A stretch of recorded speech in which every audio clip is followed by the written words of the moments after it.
All right.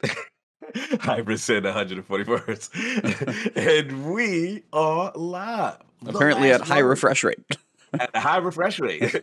Welcome to the last word with Lord Cardino and Ebontis on that Friday evening campfire. Nice little special guest action. But first, E, how are you doing? What is going on with you? You should be smiling because of some announcements Dude. I heard this week.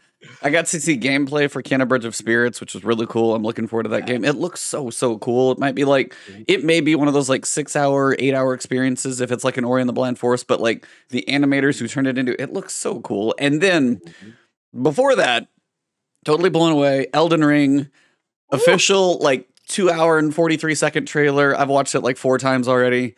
I cannot wait. I'm completely pumped. But before we talk about any and all that stuff, we got a man joining us. If you guys are in here watching it live, checking it out on video, you guys can see his face. So let's get this thing started and bring him in how we always do. Welcome to The Last Word, episode number 153. It's Christmas in June, as it is that E3 time of year. Summer Games Fest kicked off with its huge announcement last night.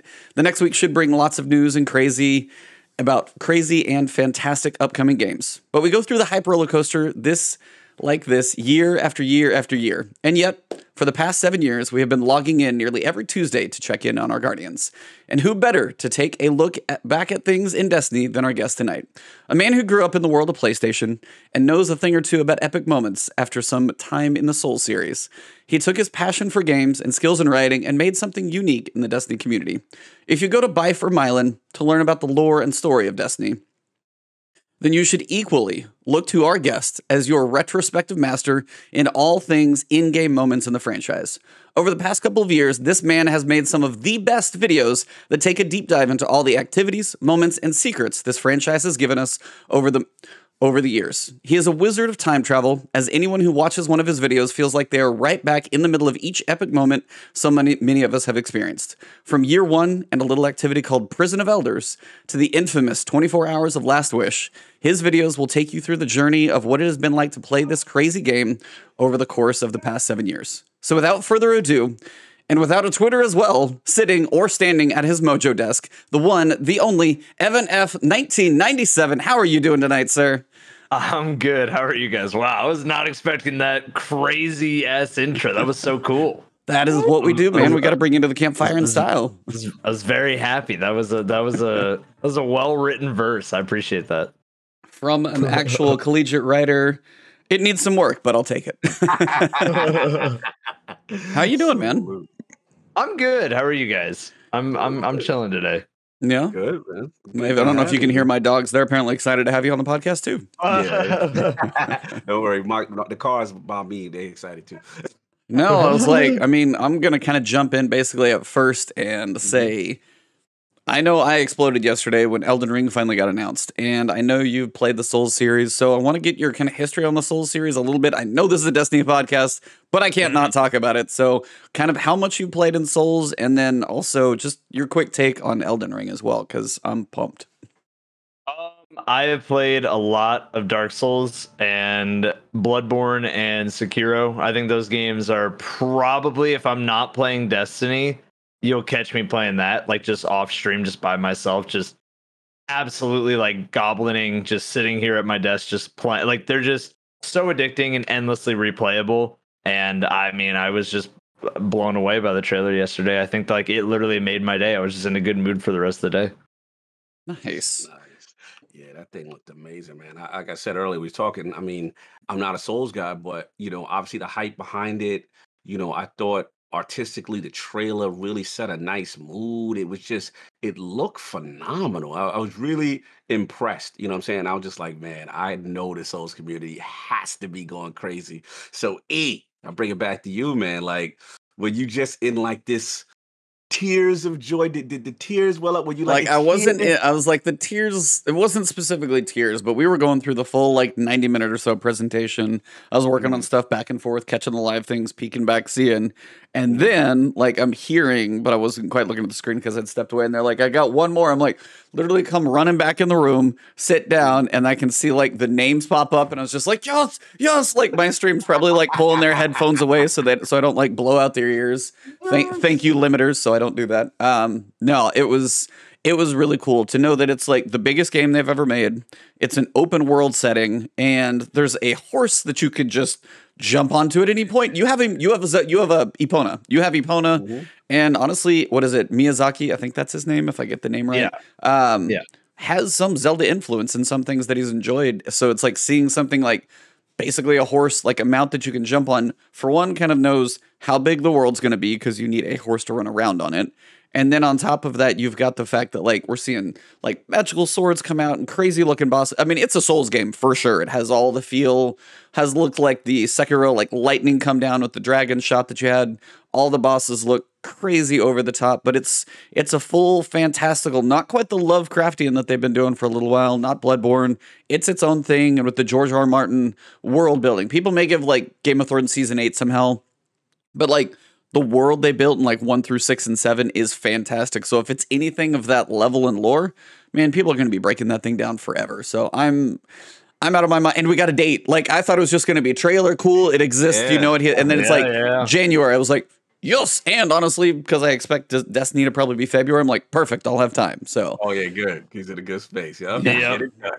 Nice. It's like for me, because I think my first Souls game was Bloodborne back in me too. PS4. That I was my like, first. I like jumped into it and was just like, all right, I heard about this game. You know, a friend recommended it to me. I hopped on there, like just completely played it for the first time without any insight, any help at all. I got rolled. Like my first day, I think I spent 14 hours, didn't get past the first section. Like I was just so bad. It was so new to me. I was like, man, this is really not pulling any punches. But then, you know, once you learn it and you kind of understand that it's really just dodge and hit, as weird as that sounds, it's really just dodge and hit. It's like, this game, you know, like, all right, this is pretty easy. And then you just get better and better. And then every single playthrough, you get faster. You get, you know, you try new things. And then I jumped into Dark Souls 1 right after and was like, wow, like every single one of these games. 2 is a little different. Yeah, I heard 2 is rough. 2 is fun. It takes a little bit of time to get into, but 2 is fun. Yeah. Like, especially, you know, you get the iframes working for you, then 2 becomes a lot better. But 3 is like the one that I think a lot of people really modern day. 3 probably holds up the best out of any of the games. Yep, for sure. Although I would say if Bloodborne was on PC, that would probably be the one that Bloodborne everybody had be 60 playing. frames. It's probably going to steal everything. 60 FPS on PC, give the modding community something to do. Bloodborne would be perfect. But I mean, now Sekiro was great. It was a little more linear. It was great, but it was linear, which, like, you know, for me, doesn't offer the same replayability that the other games did. But now Elden Ring looks to be open world and a combination of all of those. And I can't wait. Like it's literally just going to be everything that I've been wanting out of one of these games and more. Yeah. Yeah, I was beyond pumped. Is there anything else you guys have seen in the last day or so? I know we're still early. Microsoft's big thing is obviously going to be Sunday. I know Cognito is going to be glued and talking for 12 hours about that one. Oh yeah, you know. Yeah, it's like I don't know how long you got a voice, but that you're going to figure out where it ends. But what are you guys? What else are you guys looking forward to this week before we jump into Destiny? Because this is Christmas in July. I mean, this is literally the joke of E3. If you're a gamer at all, this time of year is hype. It always is, and we're kind of back into the point where now we have 3. IGN Summer of Gaming, Summer Games Fest, and truly an E3 is back, even in more of a digital form this year. What are you guys looking forward to? Let's get it. What's your hype about it, man? I watched a trailer yesterday for this game called Planet of Lana, which is like a hand. Yeah, it's like a hand. Hand drawn one. Beautiful. Yeah, with the little creature and the child or whatever. And oh my god, it looks beautiful. Continue. I'm sorry. That game looked really cool. Unfortunately, Hollow Knight Silk Song is not going to get any news this year. Like, they just have nothing, and that's pain, because Hollow Knight is probably my other favorite game outside of Destiny that I just love playing. Like, nice. Hollow Knight Silk Song, whenever that drops, I'm gonna be on that instantly. There's another one that I think like a lot of people are really excited for. It has like a lot of Zelda inspiration. I don't remember what it's called though, but it's like I think I know what you're talking about. I missed the name I too. don't remember what it's called. It's it's like a female protagonist. I forgot what it's called, but that game looks dope. Yeah, man. What about you, Cog? There's a ton, man. I mean, I ain't gonna lie, Battlefield kind of impressed me. Dude, I think yo. that's kind of one of those weird things about not having seen one every single year in a recurring time. Like, it's been a little while. It's had a chance to like fall out and almost feel fresh. And you've had your shooters, you've had your battle royales. This is just big, giant, 128 players is insane, dude. That's a lot going on. Now, granted, there could be giant maps you may never see half the people, but the fact that there's anything that scale and it's next gen only, so it requires the power. It's like that's sorry to steal your thunder there, but Yeah, yeah, no, I'm kind no, of no, no. You literally on fire, bro. Because that's literally how I felt. You said it perfectly. Like, the thing about Battlefield is you miss it because it's not the annualized thing. And I remember I was a big COD fanboy. Like before Battlefield, I was just COD. And my friends was like, "Yo, Battlefield's better," and I'm like, "Eh." And then I tried it, and I'm like, "Oh, this is full scale war."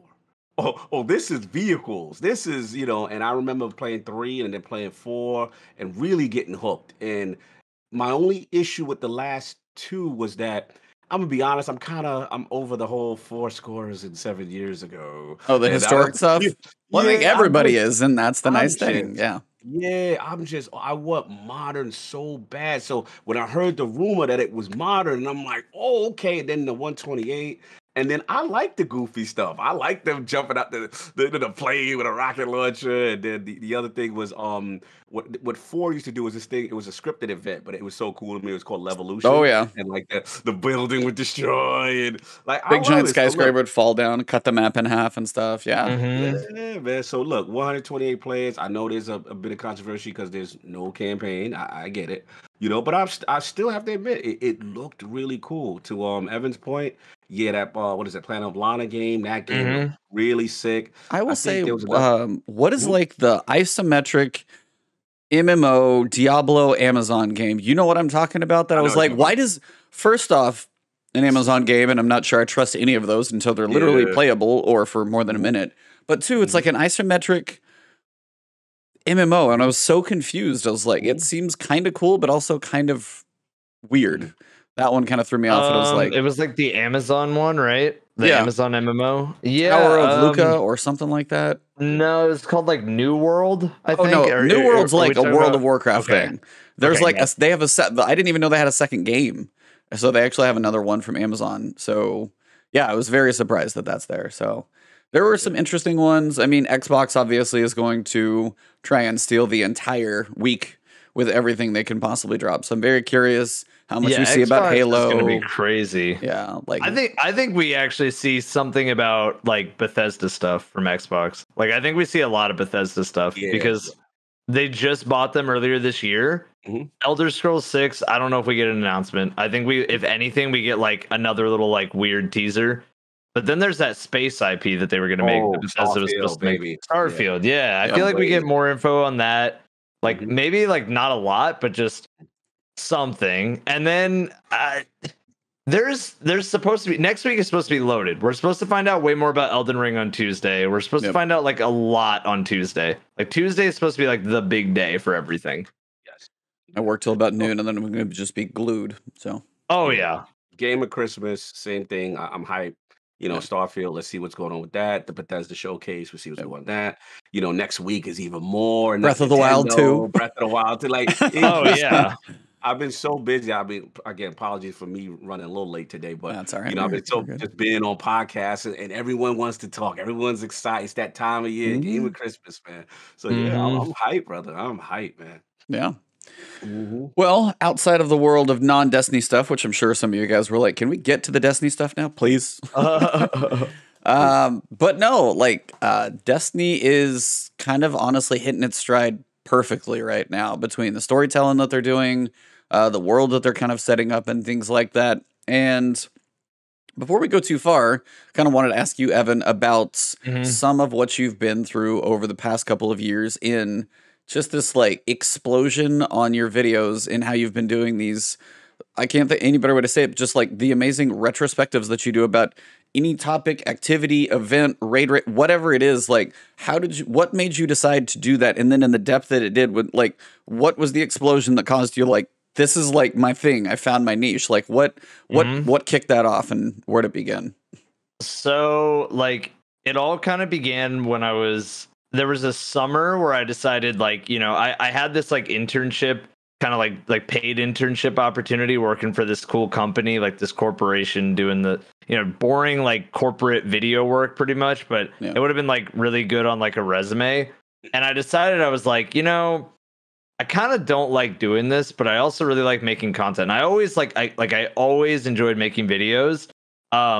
So I like started doing some guide stuff, and then I found that guides weren't really making me happy. Like I wasn't really enjoying talking about like how to get this title, how to do this thing. Like it's not for everybody, and it wasn't for me. And then one day, I just remember this like very, very clearly. Like one day I made a guide on solo flawless Pit of Heresy. And that video like did really well. Like the first day, I think it had like 100,000 views, and I was like, "Holy hell! Like people really like this." Yep. Okay, cool. Oh, wow. Let me try something new, because there was this whole thing about Bagel 4K and Zupa Dupa going for 999 power like that season, and it got like a lot of attention. I was like, I thought to myself, I was like, nobody is really talking about like the community side, and that's the side that I'm always like interested in, is like the people that are doing cool things in these games, like taking things the devs don't really intend for them to do and just pushing the boundaries forward. Because like for me, that just shows that people love the game and like they're so committed. And I think that's the part that like on YouTube especially, people are like, dude, I want to hear about that. And like I always want to hear about that stuff.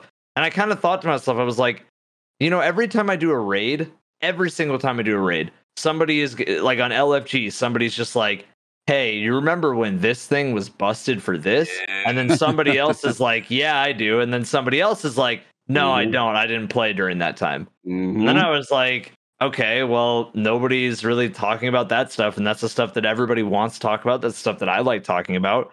So let me just make a video about this whole 999 power situation. Because I figured like I was going to try to be like the community Destiny news guy. Yes. And then that video exploded. I think in like 2 days it hit like 1 million views, and I was like, holy shit, like this is crazy. And That's then amazing. and then like right after I was like, okay, but now I'm gonna do guides and some of this stuff. So I like did a couple guides, like how to get this challenge done in Garden of Salvation. And then I did like, where does Garden of Salvation rank among like the best raids? And I had a really, now looking back at it, I now know to like not rank raids after a week or two, but like give them months of Give time. it time to settle. Yeah, give it time to settle. Yeah. Because like if Don't be you a prisoner of the don't, moment. if you don't, you put Garden of Salvation in a very high regard, when I don't think Garden is my favorite raid by any means. I think it's like lower, very low on my list of raids. But and then I was just like, I kind of thought about it, and I thought to myself, I was like, man, there's so many cool stories of like weapons and just like raids, like community stories that have happened in this game, and there's nobody that has made anything about it. And I just figured, I'm going to talk about this community story with the Last Wish raid race. I'm going to talk about Niobe Labs. I'm going to talk about this stuff, and like because I wanted to do just community focused things at first. Like that was my goal, was like I want to do community stuff, like just the stuff that just involves this hardcore community. That did really well. But then I kind of thought to myself, I was like, there's a lot, but there's also not a lot. And I feel like people also kind of want to know about other things, and they kind of maybe watch this in a more nostalgic way too. Like they almost have like a nostalgia about it. And I was like, I don't necessarily, like, my goal was never to be a straight up nostalgia channel. Like that wasn't my goal, was to be like the history guy. My goal was to talk about just the community stories, and then go to other games, talk about their community stories. But then people really liked it, and then I really liked it too. So I was like, all right, let me try to make a video about this exotic weapon, the Galahorn. And then let me make a video about this thing. And then everybody was like, oh man, I've been waiting on this video. I've been waiting for you to cover this topic. So people are like hyped, anticipating certain videos to come out. I gotta get the people what they want, man. Yeah. AMC presents the history of Destiny with our host tonight, Mr. Evan F. It's just it's crazy. Like, and there's still so much to talk about, but yeah, I mean, it's just it's crazy how far it's come. I wanted to shout you out on that because I think, like just hearing you explain it and how you kind of got into that pocket. Because when I came across your content, that's literally what I felt. I was like, this is like the Destiny History channel in the sense of where you were in that moment, Yep. like exactly what was happening, what was going on, how did the community feel, how was it received, and you do it in such a good way. It's just so well done, especially the Niobe Labs. I remember that one particularly. That was really Hmm. good. Just seeing how people were putting it together, and then the weapons, and this one had to have this weapon, and each stage of the puzzle until it got there, and just even the way you capture the excitement from people at the time and stuff like that. It's really well produced, really well done. Obviously, I'm a Vault guy, so I was very biased and very happy to see your Hmm. uh your coverage on the Vault of Glass and why it was so important to Destiny. Because there's some people who just think it's this nostalgic raid and that's all it was, but it had truly never been done and it was well done. And to see how you chronicle that, it was just cool. So I love how you have that pocket and you kind of embraced it because you realize, hey, the people, they do want this, they do enjoy this content from you, and for you to continue to do that stuff and also look out for more stuff that they ask you about. It's pretty cool. So I Hmm. got 3 Well, questions. thank you. No, Hmm. sorry, go ahead. Hmm. Oh, no, No, I was just gonna say like thank you. Like that's Yeah. yeah. It's just it's been a journey. That's all I yeah. could say. So I wanted to ask Yeah. like 3 items. I wanted to go hardest of your videos to make, favorite video to make, and the one that you're afraid to make. Ooh. Okay. Hardest video I've ever made is one that is actually not out on YouTube, and I don't want to like shameless plug, Let's but it is go. out. But it is out on Hey, Patreon. there you go.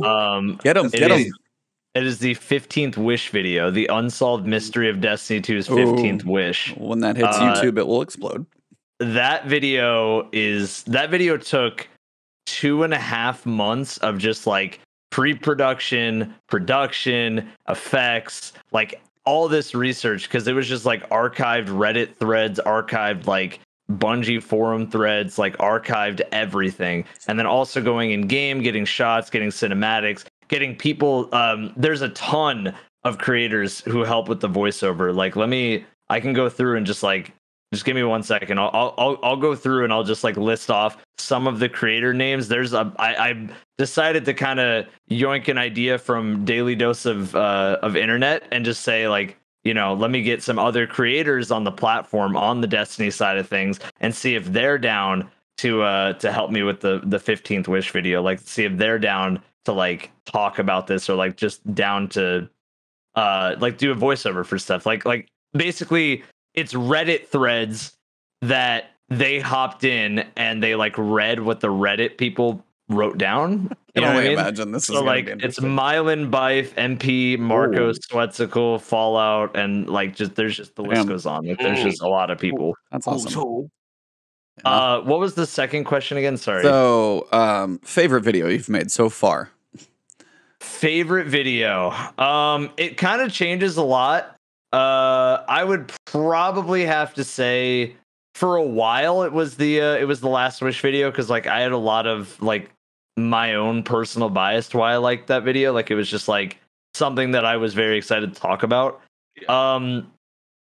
Other than that, I would probably say I like even though I love the history videos, it's also stuff that I've personally experienced and I'm sharing with other people. The Right. stuff that I really enjoy like the most to make is more like feedback pieces, like more critical, kind of like Mhm. talking about stuff.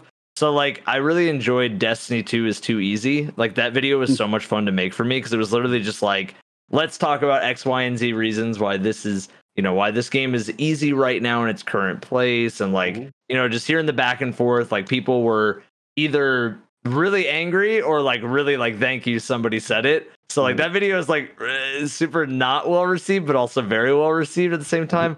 The other video that I really liked making was the other unsolved mystery video, the Mhm. unsolved mystery of Last Exit. I don't know if you remember that puzzle in Mhm. Destiny 1, but there's that PvP map where everybody thought there was like an Easter egg and it still hasn't been found, the Easter egg on Last Exit.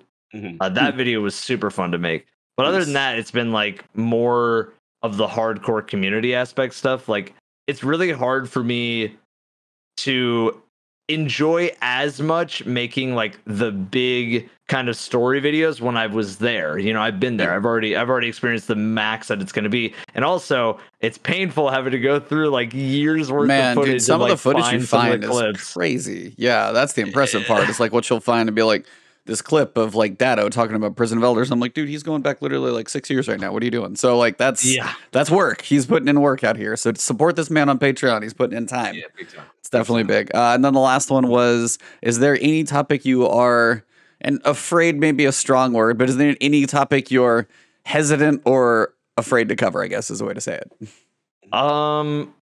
Couple of topics. First one, I'm always kind of hesitant to talk about it's like kind of the more technical stuff in the game. Like hot swapping is one that's like, I don't mind talking about it, but people just get really like heated about it, and like just stuff where it's more involved like tech wise, because I know not everybody wants to like learn tech or wants to learn like the skill curves of what a game like Destiny can offer. Other people get really mad if you talk about it because they don't want to see it patched. Like if I talk about it, Bungie's just going to patch it, so they're like afraid of that. And then like other people get really, really defensive and like, you know, will try to pickpocket everything that I try to say, and they'll pick it apart and they'll be like, hey, you got this thing wrong. Like I remember I made a speedrun progression video, and there was just like so many people that I called a trick. I said it was like a near frame perfect trick. And somebody was like, look at how many frames I can do. And I was like, okay, cool. Like, thanks, man. So it's just, it's more stuff like that. Like number one. And then number two, and this may come as a surprise, is lore. I like talking about the lore in this game. I like to make jokes about it too. Yeah. And some people get really defensive and on their high horse about every little thing. Like I remember one time I said, it was for like the season 13 recap, because I was trying to make like a recap video because I've never done one of those and I just wanted to try it. And I made a video about it. And I said that Zavala, like this dude tried to shoot Zavala or tried to kill Zavala's ghost. And somebody was like, no, they were actually trying to kidnap his ghost with a net. And I was like, I'm just joking, man. Like the whole thing is a joke. Like please. Like help me out here. So I don't know. Those two things are mostly what I'm afraid to like talk about consistently, because it's just people get really defensive and really on their high horse about it, and it's not as fun. Gatekeeping. Yeah, it's very gatekeepy. Yeah. God forbid somebody talks about all that stuff, right? No, I hear you. I just wanted to back up a second because just, you know, as far as, you know, obviously the content creation, we see that and the tremendous success you had there. But I did want to ask you, just with Destiny specifically, like we see, you know, you got this great gaming history. We know you love your Souls games, and Sly Cooper was in there, so some good stuff. But I did want to ask you, like, the hook of Destiny. You know what I'm saying? Like, how did that really cultivate into what it became now? For me, it was definitely the. I think like the hook of Destiny for me was always like the mystery aspect of the game. Like it was always the idea that there's something more and that there's always a challenge to go with that something more. So like for me, the hook of Destiny has always been two main factors: challenge and then loot from that challenge. Those two are like so important to the game. And the thing that I'm kind of finding nowadays with Destiny, and I think why a lot of people are a little bit hesitant to like jump back in or a little more critical about the game like on a day-to-day, is because the game is 7 years in to its life, and like it's hard to come up with new ideas all the time. And it's really, really hard to consistently do something that can deliver on like the scale of the first time you go into Vaulted Glass, or can deliver on the scale the first time you go into Shattered Throne. Like those things are really hard to pull off. I do think Bungie making the game more casual is not a bad thing, but it's also not helping them either right now, because I think right now their player base, they've grown with the game. They understand the game very well. Yep. The people that are playing the game every season have been playing the game every season since Destiny 1. Like they have their people. Right. Now, the thing that they need to do now is to kind of, and they're doing it with Vault of Glass having a master difficulty. Yes. Is to squeeze that challenge just a little bit harder, because right now players are just slapping everything that they run into. Yeah. Like, we're just kind of running over things, and then it starts to make the player go, all right, we've got our god rolls, we're bringing them into activities, but, and this is, you know, I don't mean for this to be like a negative take about the game, but I also, like, I find myself getting a god roll and then going, okay, what's the point of the god roll right now? Because PvP, you don't have all these new maps, you don't have modes. Like, Stasis just got fixed, which is, in my opinion, great. But like, people don't have a place to really bring their best builds into the game right now until that challenge is ramped up. The loot, though, has been great. They've been delivering on the loot very nicely.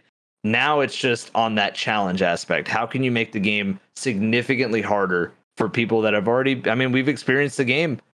There should absolutely be options for people. Fair enough. I would agree. E, Yeah. what you got?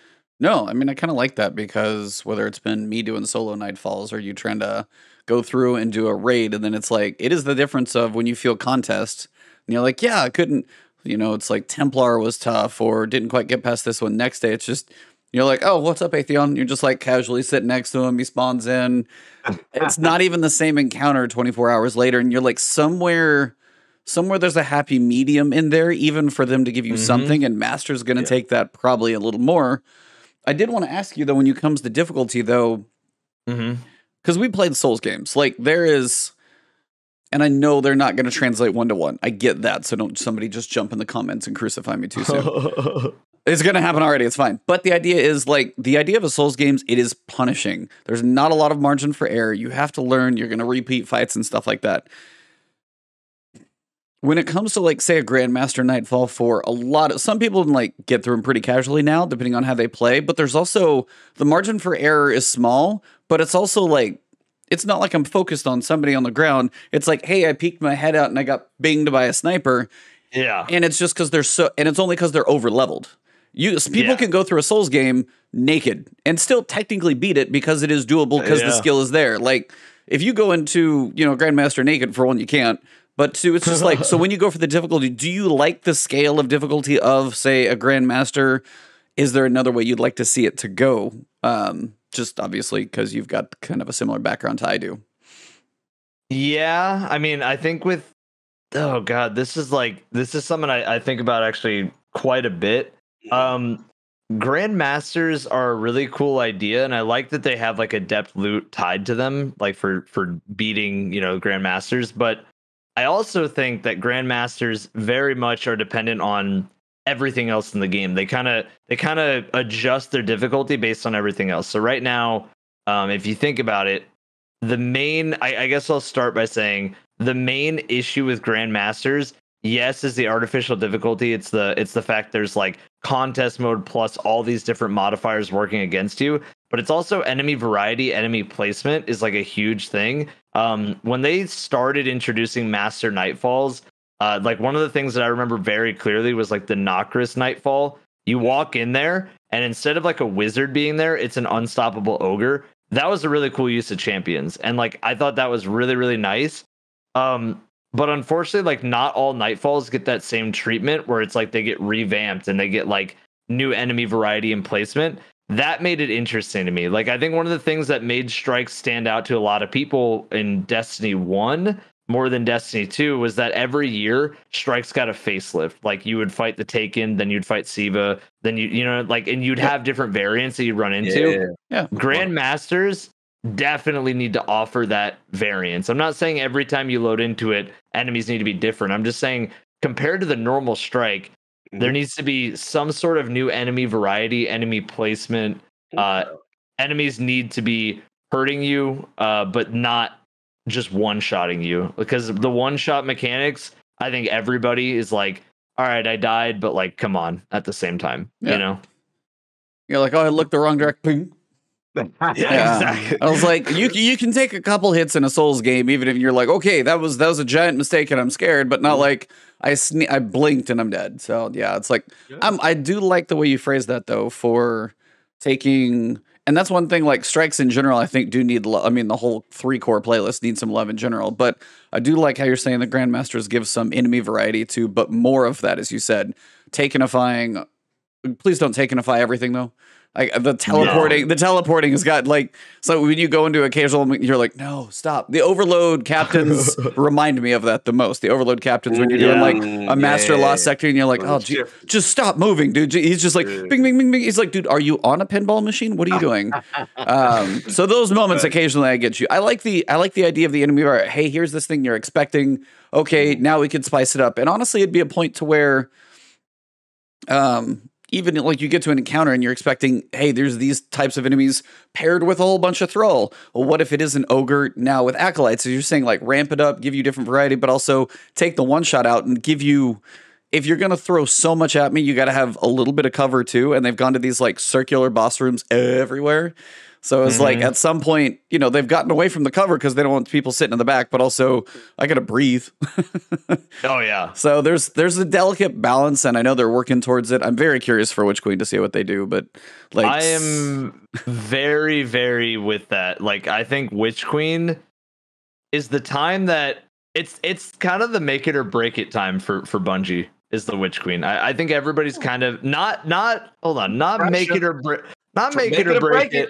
Not make it or break it in the sense that, like, hey, the game's gonna die. You know, let me quote him right here. It was on June 11th, 6:42 p.m. No, he's been quoted. Okay, no. Historians of Destiny said, if Witch Queen got fire, the game's in trouble. You heard it here first. Agree. No, I big agree. I think so many people are like, okay, Bungie, Savathun, Witch Queen, this has been something that we've been thinking about since the Taken King was over. Yep. This is what we've been thinking about since the Taken King. If you don't deliver on a grand scale to the, like, I think no matter what, you've already set yourself up for disappointment. Like, I think anybody, I think no matter what, Bungie has set themselves up for people to be upset about every little aspect, yada, yada, yada. However, I think the Witch Queen will deliver really well. I think it'll be fun. I don't think it's going to be the, like, I'm hopeful that it'll be the pinnacle. I'm hopeful that it'll be the pinnacle of the series. For my career, for all of our career's sake, I'm hopeful that it'll be the pinnacle of Destiny. But at the same time, I also am going to be as realistic as possible and just kind of say, you know, it'll be a really fun time, but I don't think it'll be what, like, kind of the Half-Life 3 people, like the people that want the perfect game from start to finish. Like, I don't know if it'll be the Elden Ring delivery. Like, I don't know. We don't know until we see trailers. I don't know if we see a trailer this week or in the next few weeks. So, I don't think we do. It's like my hunch, depending on where they figure out a date and things like that, my money is still on Game Awards because it's December. Perfect lead into like holiday season, because then they would probably have an idea when they want to launch it, have enough built and stuff that they could show. That's still so you can put a pin in that. We'll see if I'm right or not. But yeah, it's like for me, and I kind of wanted to ask each of you guys the same thing. I'll start. For me, Witch Queen is one of those things, because right now Destiny can easily be a Tuesday game. If you want to stream it a lot, you want to do Sherpas, you want to you want to do some things, but there's some people who also can play it on Tuesdays and get a lot out of it. The story's really good, but the season only has so much each season. Vault of Glass is tons of fun. You know, depending on if you get Vex and it kind of sucks, then, you know, that doesn't quite sit as great. There's certain things right now, you know, it has its ups and downs for sure. It depends on if you enjoy PvP or you can't stand it. It's a little better state. But when it comes to Witch Queen, what is the biggest thing that you're hoping for? And again, I'm still hoping for like an Armor 3.0 personally, because it has been mentioned. There's a point where it's like, I was worried about how many mods could function on a character. Maybe that far out, they could make the systems work better. But for me, an Armor 3.0, because even now, I get a class item, I'm like, why are you even dropping? You need 3 class items between now and basically Witch Queen. One of each, like Solar, Arc, and Void. You have 3 class items, you're done. Like, I never need to see a class item until Witch Queen. And then most other armor ones, once you have, like, you know, masterworked your exotics outside of that, there's not a whole lot of reason for those. And the stat variations you can go for a little bit here and there. But as you said, why would I chase like an armor thing if I can go? You could probably go into, or, you know, at least with skilled people, go into a Grandmaster, trash stats on your armor, but as long as you even have like some mods equipped to do it, you could probably manage. So like then the point of like how much armor am I going to grind for? I just want a reason to have the weapons. As you said, the weapon loot, the perks, all that type of stuff has been really cool to see the evolution there and hope for more. But the armor is my hope. So for you guys, I wanted to ask, what's your one big thing for Witch Queen that what's like kind of your top of your want list for Witch Queen that far out? Either of you. Oh, I can jump in if I was. Oh, you got it. Yeah. Yeah. I mean, I think for me, it's more of a payoff because narratively, because I think for me, I need the Savathun build up. We've been seeing this the influence that we've been seeing the last couple of seasons is really ramped up, and it really has me excited because I feel like the narrative team is probably the best they've ever been in the history of Destiny. And I know that's a big grandiose statement because people sometimes don't like the overall state of the game in PvP, and I get that. But lore wise, I haven't been this much into the story that I've ever been in, and probably in Destiny's history. So, you know, when I felt that way prior was probably, Taken King, because that was a very important moment in Destiny history. That was to prove that they can narratively tell a story, right? And then cohesively link it into their in-game content after the narrative, into the raid, right? And then post raid, right? We had the Taken War and stuff like that. And I do think there is a lot of pressure. I do agree with Evan in the sense there is a lot of pressure in the sense that, we're coming, we've heard about this figure for a long time with Savathun. We know Lightfall and all that stuff is after, it's supposed to be the conclusion. We're getting towards the end of the Light and the Dark saga, but we have to wrap this thing up. And marketing wise, I think it's a perfect opportunity, just how they've done Vault of Glass in this Legends comic Vault thing.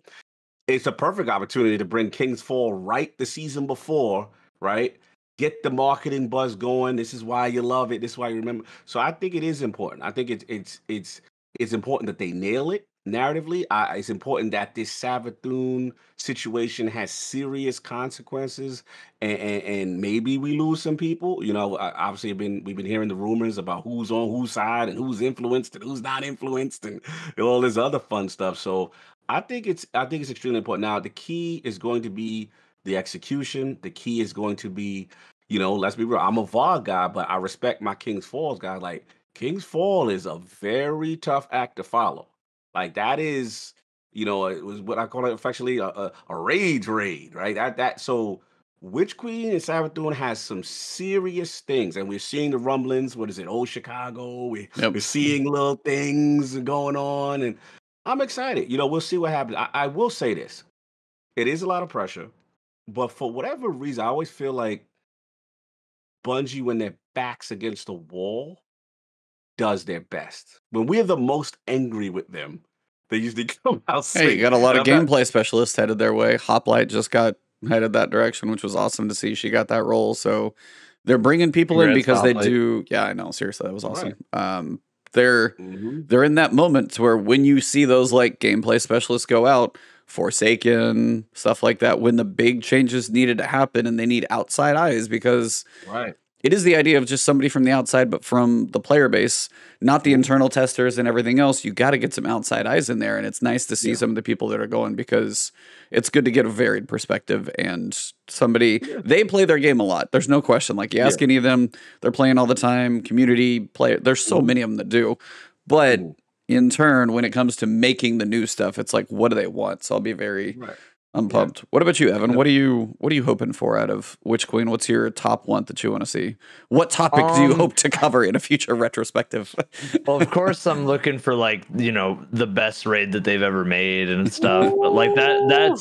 that's like a guarantee is that they're gonna make a great raid. Yeah. But I also really, really, really want to see them overhaul their leveling system because it Mm. is so boring at this point. We've had the same thing since Forsaken as far Absolutely. as the leveling system. Like we can't have another year of the same thing. And like I think a lot of people don't really realize how important the leveling system is to the game. Like this is the first season where we haven't really had to care about leveling at all. And I think people either really like that and are like just enjoying that, or you're on the side of, okay, this is cool, but now I'm like on week 2 and I did the raid, I got my loot that I wanted, and now I'm out, and I'll see you in like 3 months. And like, I don't know if I don't. It's a really hard act to do. Right.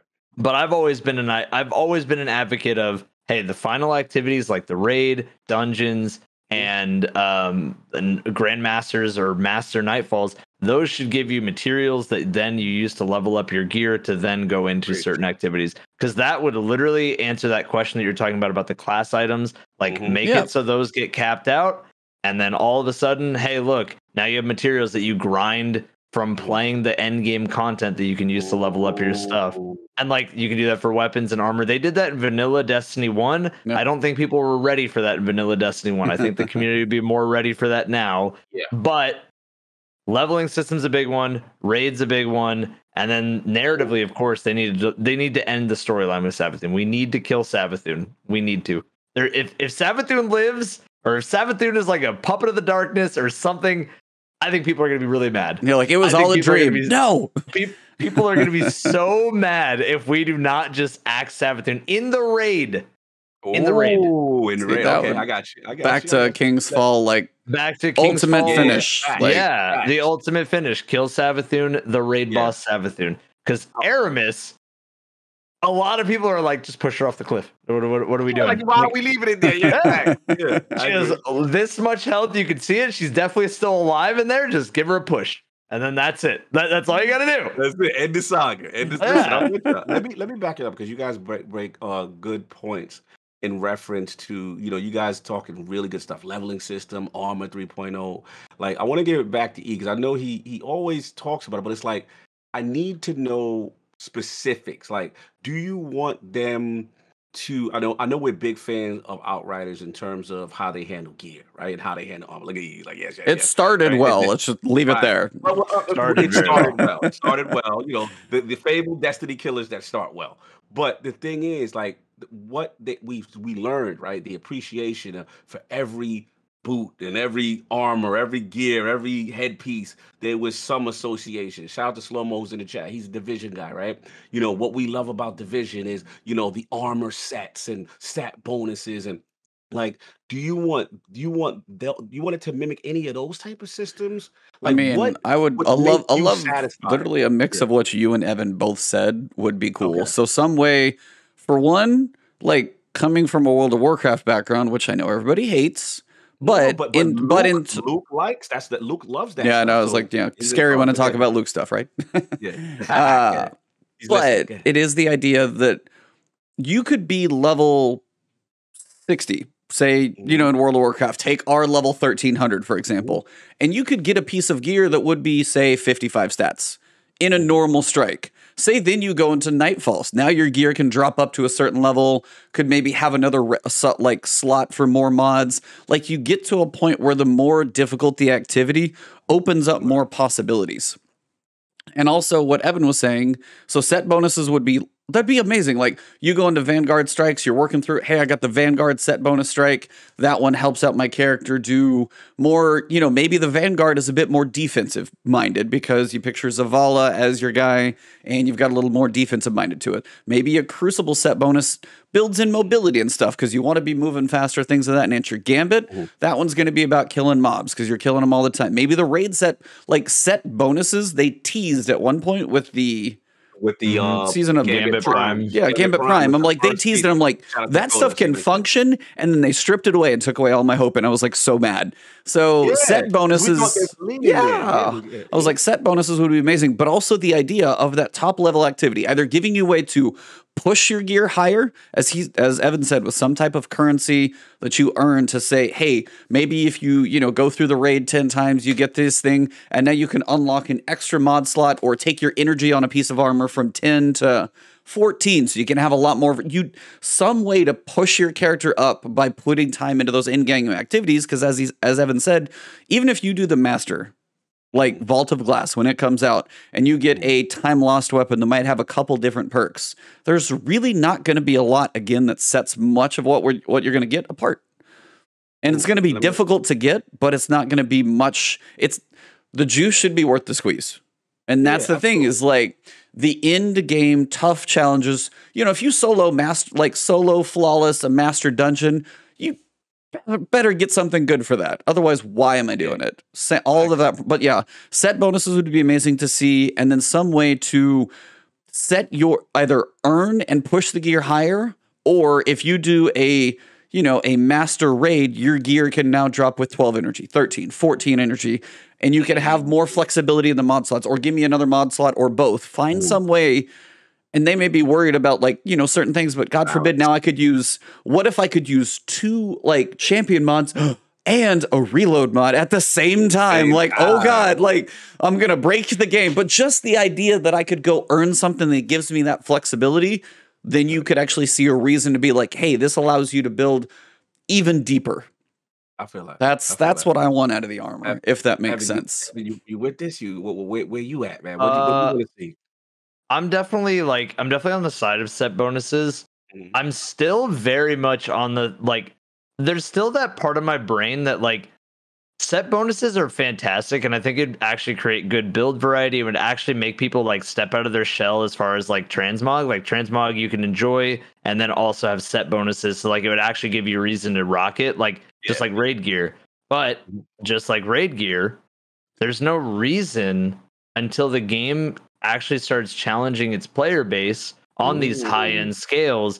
There's no reason for this stuff until they make something that is challenging to the overall majority of the player base. I know that sounds to some people who are listening, that sounds like a messed up statement. Hey, this is very challenging for me. I'm not necessarily calling out a single individual. Right. I'm saying on a general level, everybody in this game hits that point. You play it long enough, or maybe you haven't played it that long and you just happen to know your loadouts, what you're rocking, and you beat a thing and you're like, man, that was cool.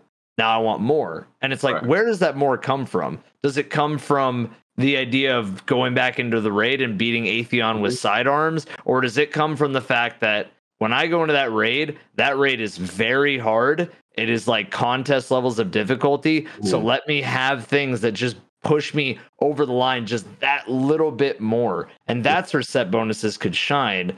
But the thing is, we need the game to be leveling wise and difficulty wise on a general scale more challenging, because they have got really good with loot and story. They've gotten a lot better with, and they've gotten a lot better. They've gotten a lot better in a lot of aspects. The one thing they're missing right now is that challenge, is that final push. Hey, let's get this game to be much harder.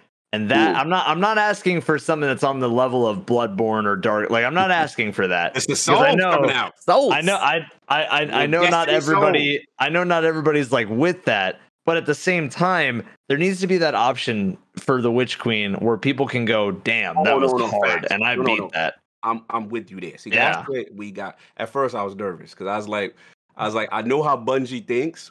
In my opinion, lately, with this increased engagement and getting more of the casual base in and not turning them away. But you just nailed it with the last thing you said, which is, again, for example, when we had contest mode, right? And then it goes away, right? But why not have those type of things as a mode, these difficulty levels where the reward now matches the level of difficulty you're attempting, so that you get these materials, you get these adept weapons, you get the higher chances of Fatebringer and Vex to drop, because you are now challenging yourself at this harder difficulty. And just in general, or if they're going to have difficult content, you put those exclusive rewards, because people could complain all they want, but let's be real. When Crucible and Glory Mode had Mountaintop Recluse in there. Yep. We was in there. Yes, absolutely. I seen my man E in there with a grenade launcher.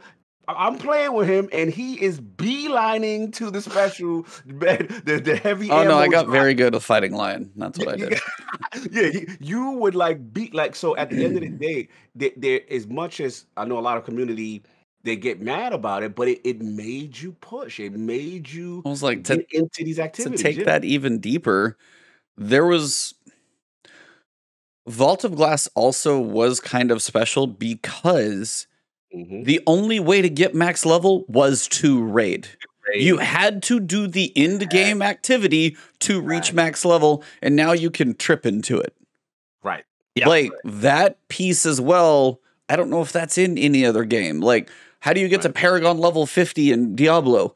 Go get your ass killed in probably Paragon 49 or so. I don't know even how those work. I haven't played in so long. But like, that's the idea, is like, have the challenge be the thing that gets you there. And that's the incentive to be like, all right, I'm kind of at max level. I know that if there's no carrot out there, people aren't going to go look and try and find a way to do it.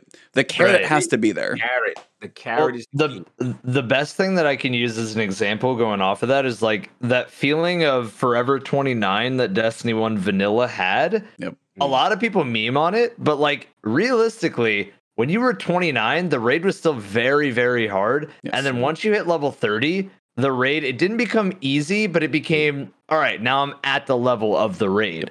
And that was something that I think a lot of people slept on. I think that part of it was like, why was VOG so hard? Why was it so memorable? Why was it just the loot? Yeah. No, it wasn't just the loot. Because if you ran into VOG and you got Fatebringer, of course that's amazing.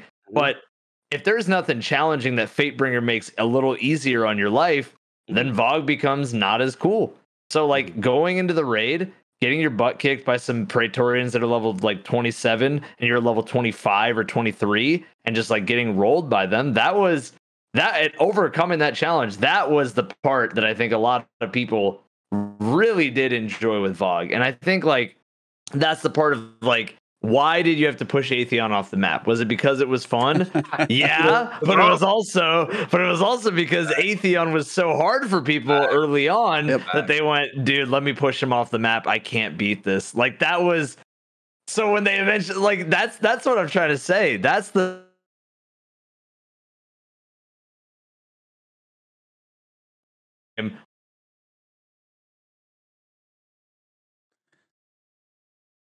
especially this past 2 seasons has been great. And the story has been getting significantly better. Like all those things you've been crushing it on that. Now, incentive, challenge, and rewards for that challenge and incentive. Absolutely. That's all it is. I'm with you on incentive because again, you put that difficulty in there, you put that challenge in there, please reward that base that put in that extra effort. You want they should be shining in the tower. When I see those guys, that's what made me love Destiny. Yeah. I'd see those guys in the tower like, yo, what is that? And you see the raid uniform, and you see, the King's Fall with the glow. I want dramatic, over the top showering. I want remember when the King's Fall with the horns and the chroma things and yeah, I mean, like, Age of you're like, Triumph's still the best for sure. Age of Triumph was the best. Like I remember doing Atheon and they had the Wi-Fi antenna on top of their head. I'm like, what is that? Like again, whilst I became an Osiris fanboy, I was like, yo, what is this Egyptian gear that people are wearing? How do I get this? I want to be a part of this. You know what I'm saying? And I So you agree. just If like they the gear, do not that- the man. No, I'm just kidding. No, he got good clothes. You know where You got good clothes.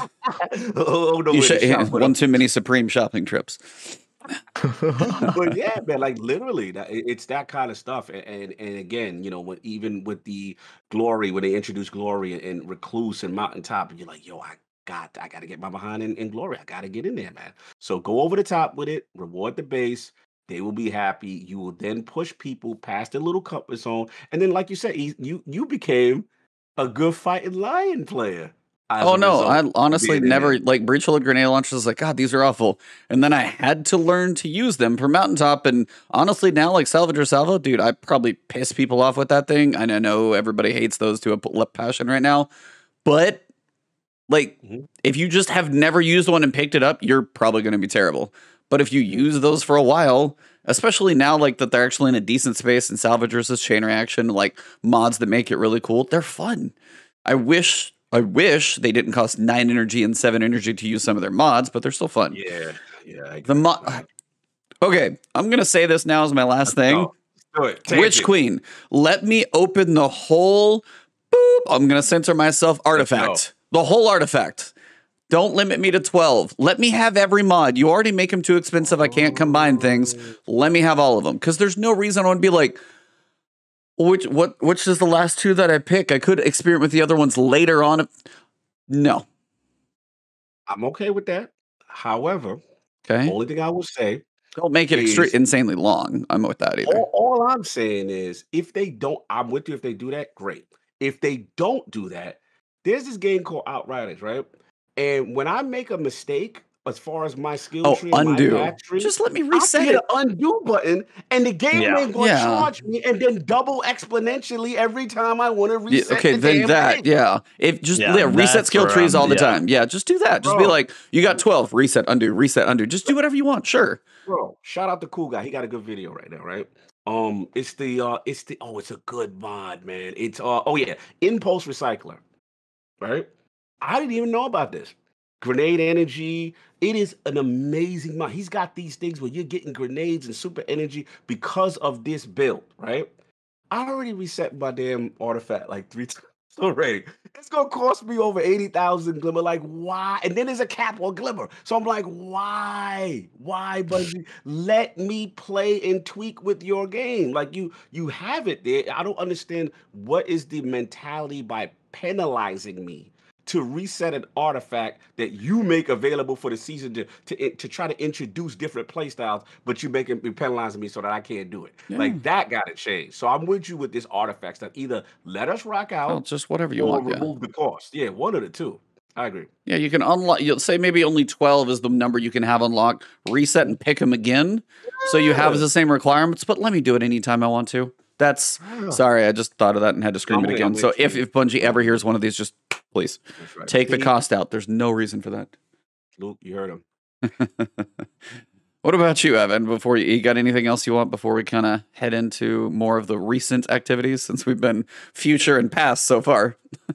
I'll say one thing that's really important for Destiny. Like myself, okay, when I'm done with Grandmasters, when I'm done with Strikes, when I'm done with Gambit, when I'm done with Raids, when I'm done with the whole game, a big part of getting the God roll is PvP.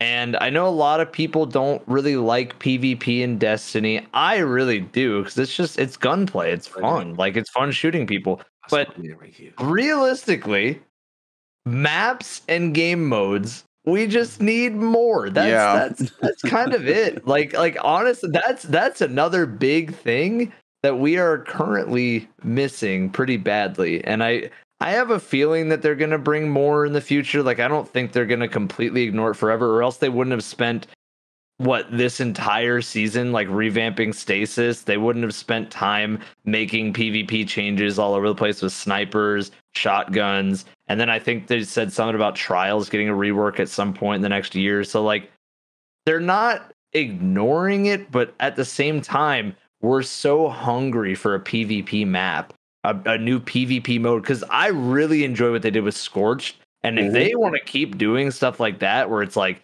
crazy this or that, like fly across the map, like that was cool. Just give me more maps to just experiment with. Like, we just got this huge winter beautiful planet, Europa, or I guess we just got Europa. Yeah. No map. I want to see a map in the Clovis Bray facility. I want to see a map out in the winter so tundra. clean. Yeah, both of it. Like how same with Gambit. How is that not done?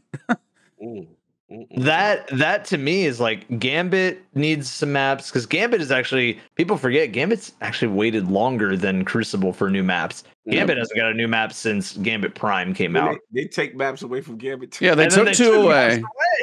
And you still have maps on other. You can still go to Mercury when it comes to Crucible, but Gambit had to lose 2 maps, and you're like, why? It already is painful enough. Why is the Dreaming City Gambit map gone? Like, that map, the Dreaming City is still here. So like that stuff for me, that's another big one. It's like, because that's my final place that I go when I'm like bored and I'm like ready to just I still want to play Destiny. Yeah, exactly. Like we're just, because we're looking for something to like constantly keep our brain active and constantly have fun in the game. And so maps like Crucible is like such an important part of like what keeps the game going past the first 2 months of people playing it. Can you imagine like paintball in the Vex network? Ooh. Yo, could you imagine like A map in there would be map in so there? cool. Like how Yes. Expunge be looking, like how you Oh, like it'd be Expunge so type level. cool. Ooh, the If we Tron got vibes. if we got a PvP map based around each seasonal activities kind of area every single season, that would be awesome. Even if it's just one. Like that would be so cool because then people would be like, "Oh, look at this little spot that I learned. Look at this little cool thing." You know, one thing that because I love playing like right now I play a lot of Valorant. I love Valorant. I love those types of tac shooters. They're so much fun. Nice. One of the things that like I've learned with Destiny is that I mean they have a lot of geometry things where they just decide to put like a tree branch there for no reason. You're like, "Oh, I just tripped on this branch. What's going on?" But like I love having map variety and I love all the movement and gunplay options we get in this game. Just give me more PvP maps, and I'm there. Yeah. I'm there for literally. I'm with you, 100%. We don't have to go battlefield size, but also a little bigger size, so you can have some room for stuff to breathe. Oh, for sure. Like a map that allows me to actually use scout rifles other than DMT effectively. That's a good point. You know, yeah, like a map that is more placated to close range, long range, like all these things. And there's a lot of balancing things that have to come into the game, of course. Yeah. Like we have really fast movement compared to Destiny 1. So just new maps that are just awesome to just mess around with is all I'm looking for the PvP side. Yeah. Obviously anti-cheat, but I think that's I saw rumors that something like that is coming. Like I saw they like were hiring somebody for it. postings. Yep. Yeah, I saw job postings that said like anti-cheat battle eye, and I was like, oh, Woo. I was like, whoa. Somebody's so we're getting like the- anti-cheat, maybe. The Destiny 2 PvP overseer. They're the omniscient eye that can see all things. Oh, you've got an accuracy rate of 98% ban. Somebody just gets the ban hammer. Nice. Yeah, I mean, Witch Queen is, as you said, like when you get into a season outside of the Tuesday story, and then after about week 8 or so, it's like you can check out for like 2 months. And then now for this final season 15, if we're guessing, I keep guessing like February, you're talking 7-8 months. I don't want them to stretch a story. Like do their 8 weeks of this, get your season and then, let crossplay fill in some of the gaps and things like that that's going to be coming, which is awesome. But yeah, it's like we've got a ways to go. So it's like if I keep saying at this point, Witch Queen is a big deal. So if they take longer to do it right, I am okay with that. That's kind of where I'm at for it because it at this point, as you're saying, we need PvP maps. I want to more challenge. I want some armor. We have different decent size ones. These are not small things. These are system level changes. Take the time you need to build them so that way you can kick this final trilogy off in the best way possible. Oh yeah. So I can guarantee you when people are like, hey man, like I really like the Witch Queen. It was super fun. But now I'm just kind of like bored. I'm just kind of sitting here like, I played it for 2 months, 3 months, like however a month, whatever somebody likes to play in the game. I can guarantee you they're like, well, what is PvP like right now? And it's like, Stasis got fixed, so it's a lot better. But at the same time, there's not really any new maps, and there hasn't been for 600 days. So like, and let's be real, no incentive for it. Yeah. What's in there? Like treat PvP in the same way you treat PvE, where there is in-game content, where there is true rewards to go after. And again, that's why I really miss the what is it? The used to be Pinnacle rewards. What were they considered? They were Pinnacle gear. Mountaintop was a Pinnacle. Let's bring it back. Different It just baffles me because Evan said it best. Like we're gonna get to that point where you do all the seasonal stuff, you do all you get the weapons, you farmed your god rolls in override, you got everything done, and then PvP and game. These are the supplement to keep us engaged when that stuff is done. You know what I'm saying? So now I'm like, okay, I'm working on my glory now. I'm doing this. Okay, bring it back. They got to, and I just don't understand. Even though we know the maps is the biggest offense, we get that, but there's still no reason to go in there unless you're like a fan of the gunplay, like how me and Evan are. You just love the competitive and the shooting aspect. There still needs to be an incentive. Remember when Malfeasance was in Gambit? I don't know how long ago that was. God. You know what I'm saying? Like, think about seriously, that. that. Bro, where are the exotic quests tied to PvP? to give PvPers that love. Like I remember Randy's throwing knife, and where is this stuff? Like Yep. it's really bad. They got to get on that, man. Incentive, incentive, incentive. For sure.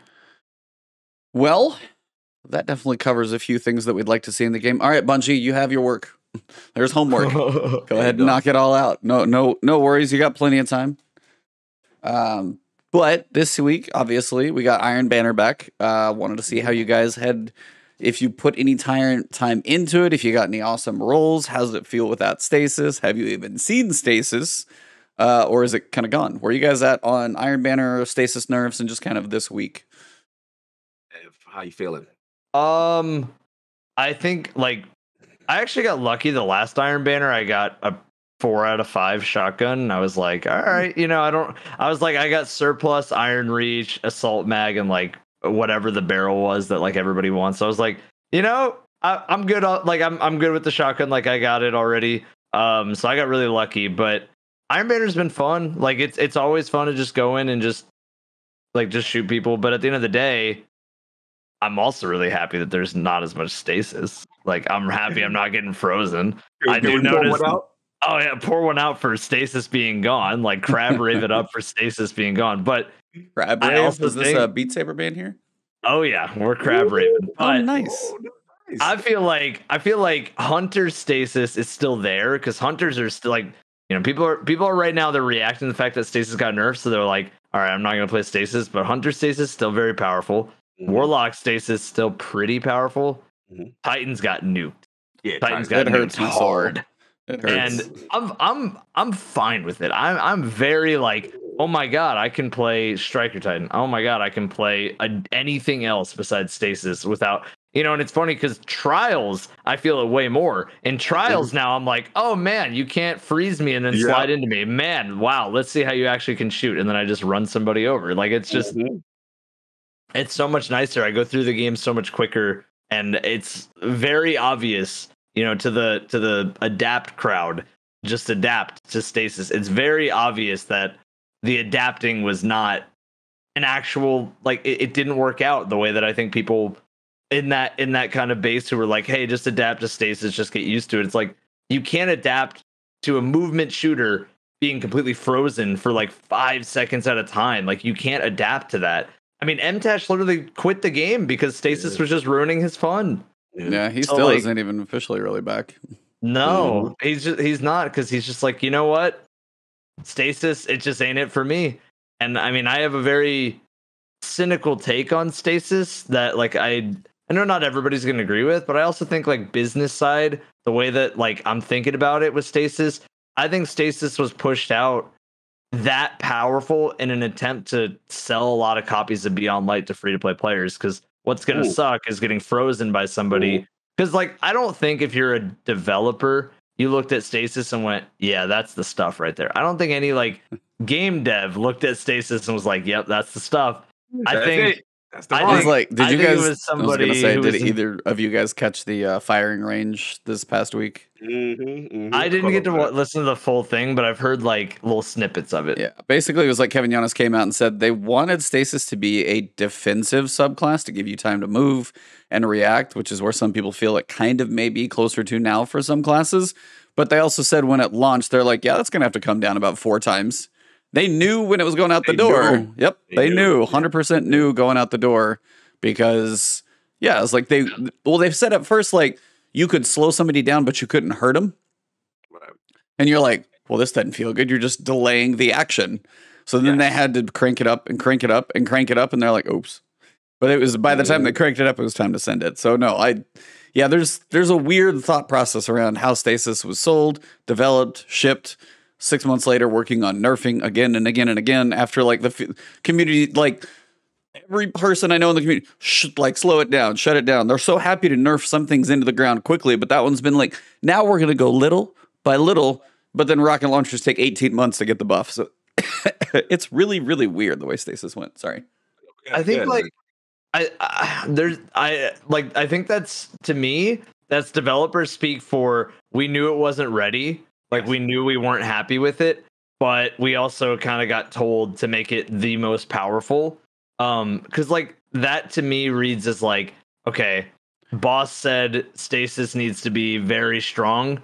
And oh my god, we're out of time. We have to delay this even more. Oh no, we've already delayed the game 3 months for Beyond Light. So now let's just push it out. You know, they're not going to be happy with it at first. Let's start working on it. But like, I also am very much of the mindset that the developers at Bungie, they're not dumb people. They understand what they're doing. They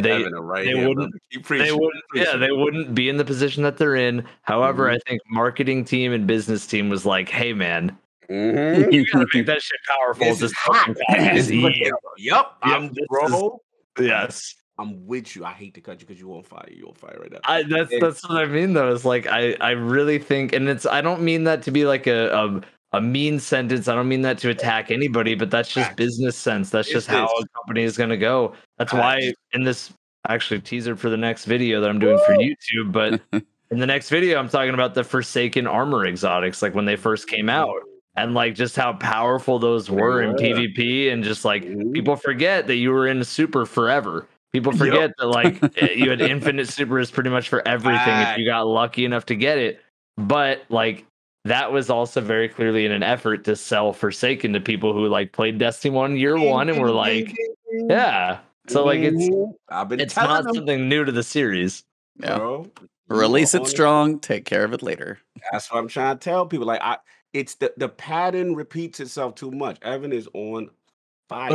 Like I've been telling people, this is what happens. There's the developers who we yell at that are not stupid. They understand what they're doing. They know the structure and how this thing is going to play. This is their game.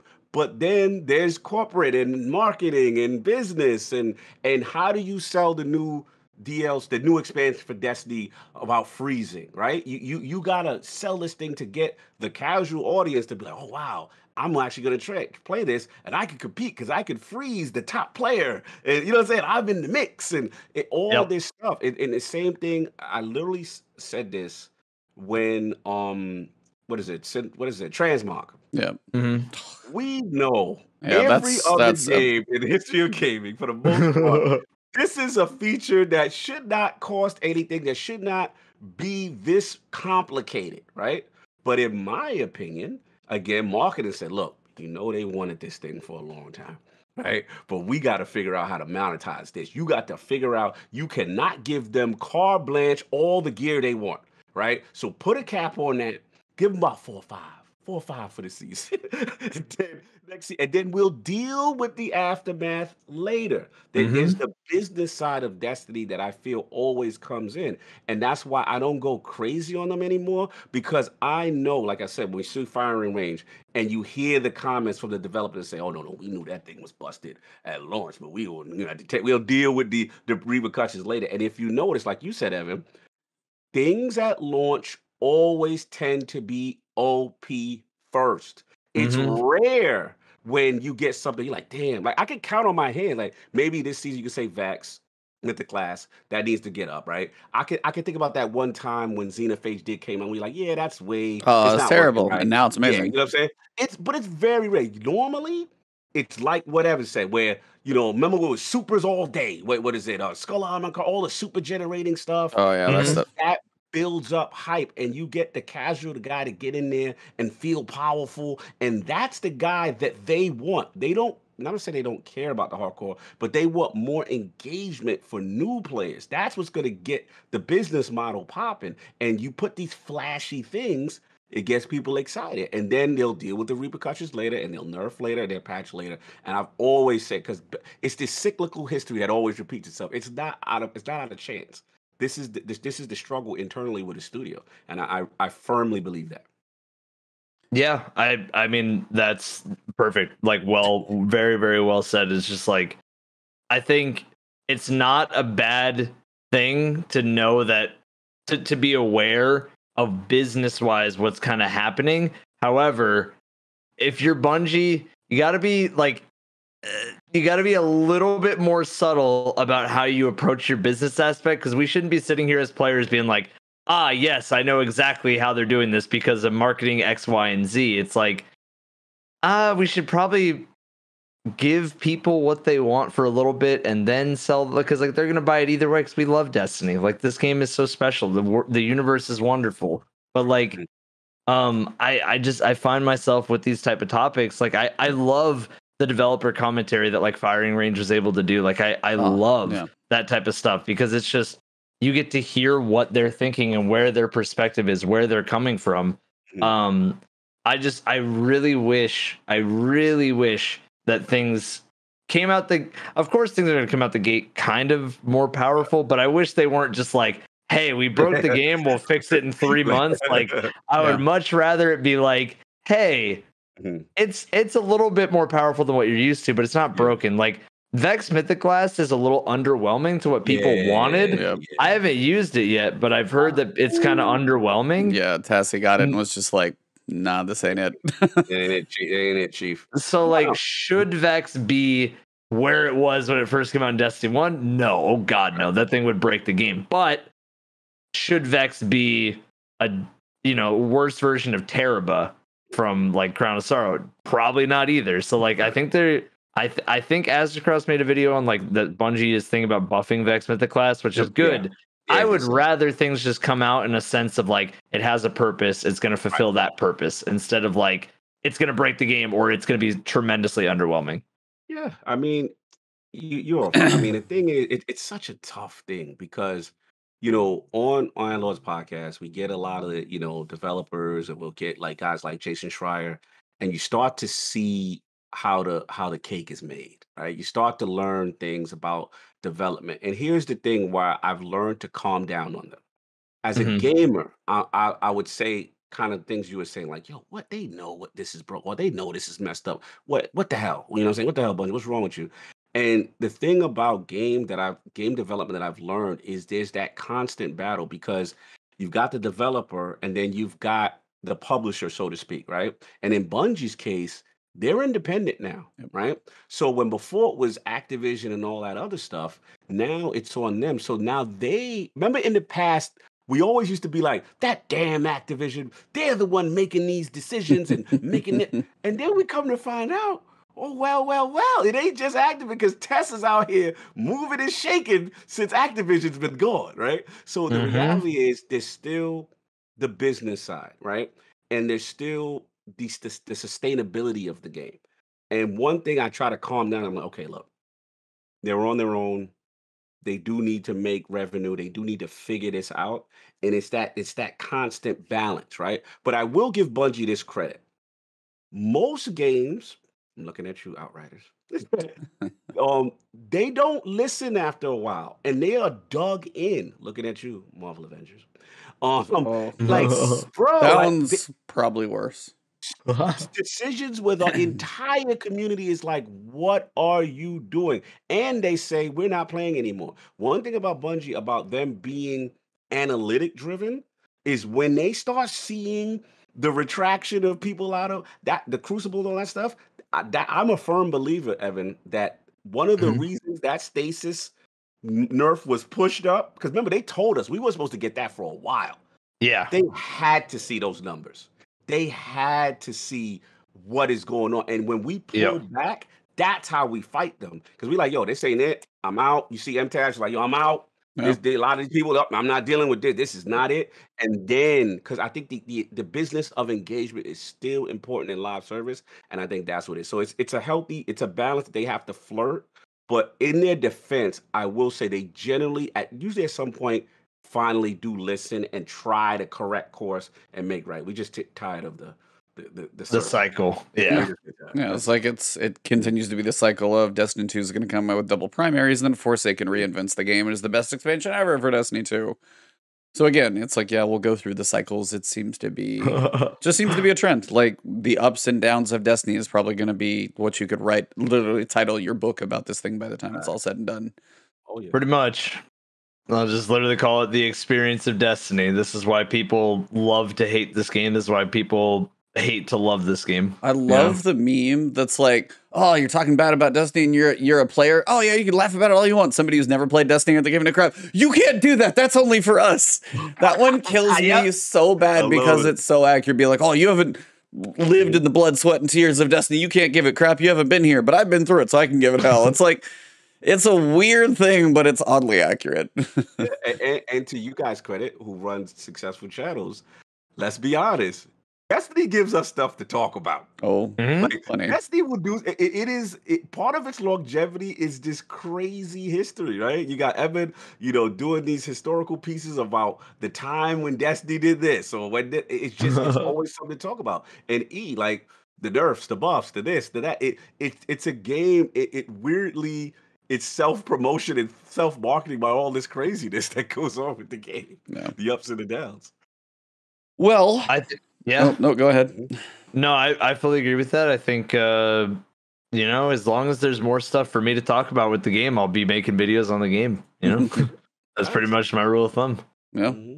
But I wanted to ask you guys, as for this week's Expunge mission, if you had a chance to jump into it, and also kind of the lore and story this week with reality hitting one of our NPCs pretty hard. So I wanted to see if you guys had any thoughts about basically where the story is going so far. If you guys have any hunch of where it could be leading, and just kind of where you feel it's at this week and cool stuff.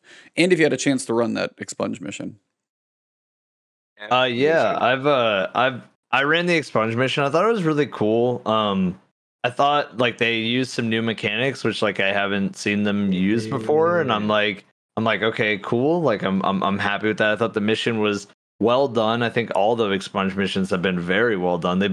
They do exactly what Destiny should do. It's a good mix of time management, platforming, and gunplay. And that's like, to me, that's always where Destiny, like activity wise, is at its best, is when you're managing your gunplay well, you're also managing your time well. Like that's why people really like the 0 hours and like the Whisper missions, because it's like time but also platforming, but also clearing tough enemies. Like and I think Expunge is a good like little sample of that.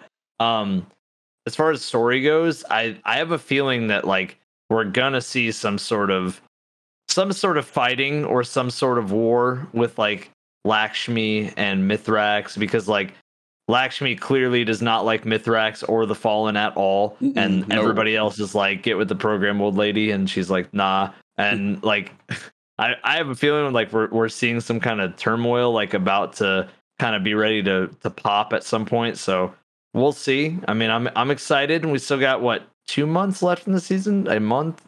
August 24th. So 2 months. Yeah, 2.5 more than almost. 2 months. Yeah, like we've only got probably, because you're gonna have the challenges for Vault of Glass launching next week. We're gonna have a few more weeks of Expunge, but you've got quite a few weeks left in the season.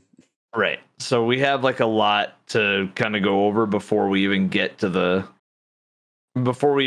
a potential like, crazy moment. But I have a feeling it's going to be more back and forth, more like, more shit talking from one to another, and just like constant like back and forth. And I mean, I don't know. I think they're doing a really good job. This is the first season, because I know a lot of people say last season story wise was like awesome, but last season we sat at a table and watched like a projector kind of talk to us about stuff. This is the first season where we're constantly seeing fighting, and I think there's a good, interesting storyline, because I think all of us internally knew that Kaido coming here, we were probably going to team up with Kaido. Like I think everybody kind of like just guessed that was going to happen. There was going to be no consequences of that. I think this time, this is so like, holy crap, like it's actually happening. Like there is this House of Light that we thought was going to come with Outbreak at some point. Like, yada, yada, yada. Like it's finally happening, and we're seeing things, but we don't necessarily know the payoff yet. We don't know that yet. And I think we knew with Season of the Chosen where the payoff was going to be, where it was going to land. And I don't think we know necessarily where this is going to land yet. Good point. True. Yeah. What about you, Cog? Where you been? Yeah, I agree. I think it is. There's that the beauty of the season, lore wise, is literally what Evan said, that the uncertainty, right, of how this is going to play out. Because Lakshmi, let's be honest, we haven't seen her in such a long time. So for her to come back and be such a divisive force at the tower, which I think is brilliant. Like I love the writing. It really mirrors a lot of real world scenarios as far as like, immigrants, so to speak. Close, yeah. Yeah, like, crossing borders and all this other stuff. And Mithrax has been in this weird position where he's trying his best to really keep it together, even though his people are, really getting a lot of, you know, against him with the ether tanks to follow him. But I did the expunge. I agree with. I thought the expunge mission was really good this week. A nice, cool mechanics. The way you did the finding the boxes and then trying to Yep. unlock the puzzles while the things are coming at you. Thought that Mhm. was well done. And then we got, like you said, we wonder why Sate was quiet last week.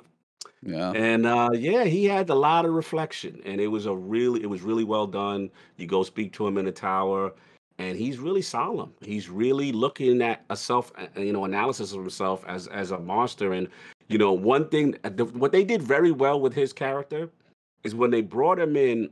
He's rough and tough saint. We all know that, right? But one thing about him when you play trials and stuff, he's always talking the children. They love and they laugh, and the children. Everything is the children, right? And it bothered him Yep. when the fallen babies and they were running, they were scared. That's a big thing with his character. He's like And nightmare fuel to them, and yes, they were and terrified. they were terrified. And he talked about it. The self analysis was really good. We go back and obviously Lakshmi still stirring the damn pot. Dude. Akora had her conversation with old Yeah. girl though. He I'll leave you on that icy moon. You keep running your mouth. I thought that was perfect. She's like, she could Nova bomb her pretty much out of existence, but I like more Mhm, of the like isolation as punishment, like a spy mhm, that screws up and gets stuck in a radar tower in Alaska or something. It's the yeah. same idea. I was like, that's kind of Mhm. perfect. I love that. So the warning was given, and we got to see it could go so many ways. I'm very curious to see the resolution. That definitely the conflict's coming. I want to know what's going on. I want to know about the Osiris theory. What's going on with him? Was with his motivations or not motivations? And then obviously Crow and Zavala. So we got some loose ends to tie up, probably a couple more weeks. But every week I look forward to doing the expunge, getting the info, seeing where this thing go. But what about you, E? Like any standouts? Was it the same thing that got you, or just in general with the story? The same thing was Yeah. really good just to see his character. Even Ruku had a good point. It's like that Saint never got the chance to adapt Yes. to basically the transition of what we've been going through post Golden Age because he died long Mhm. before D1 ever started.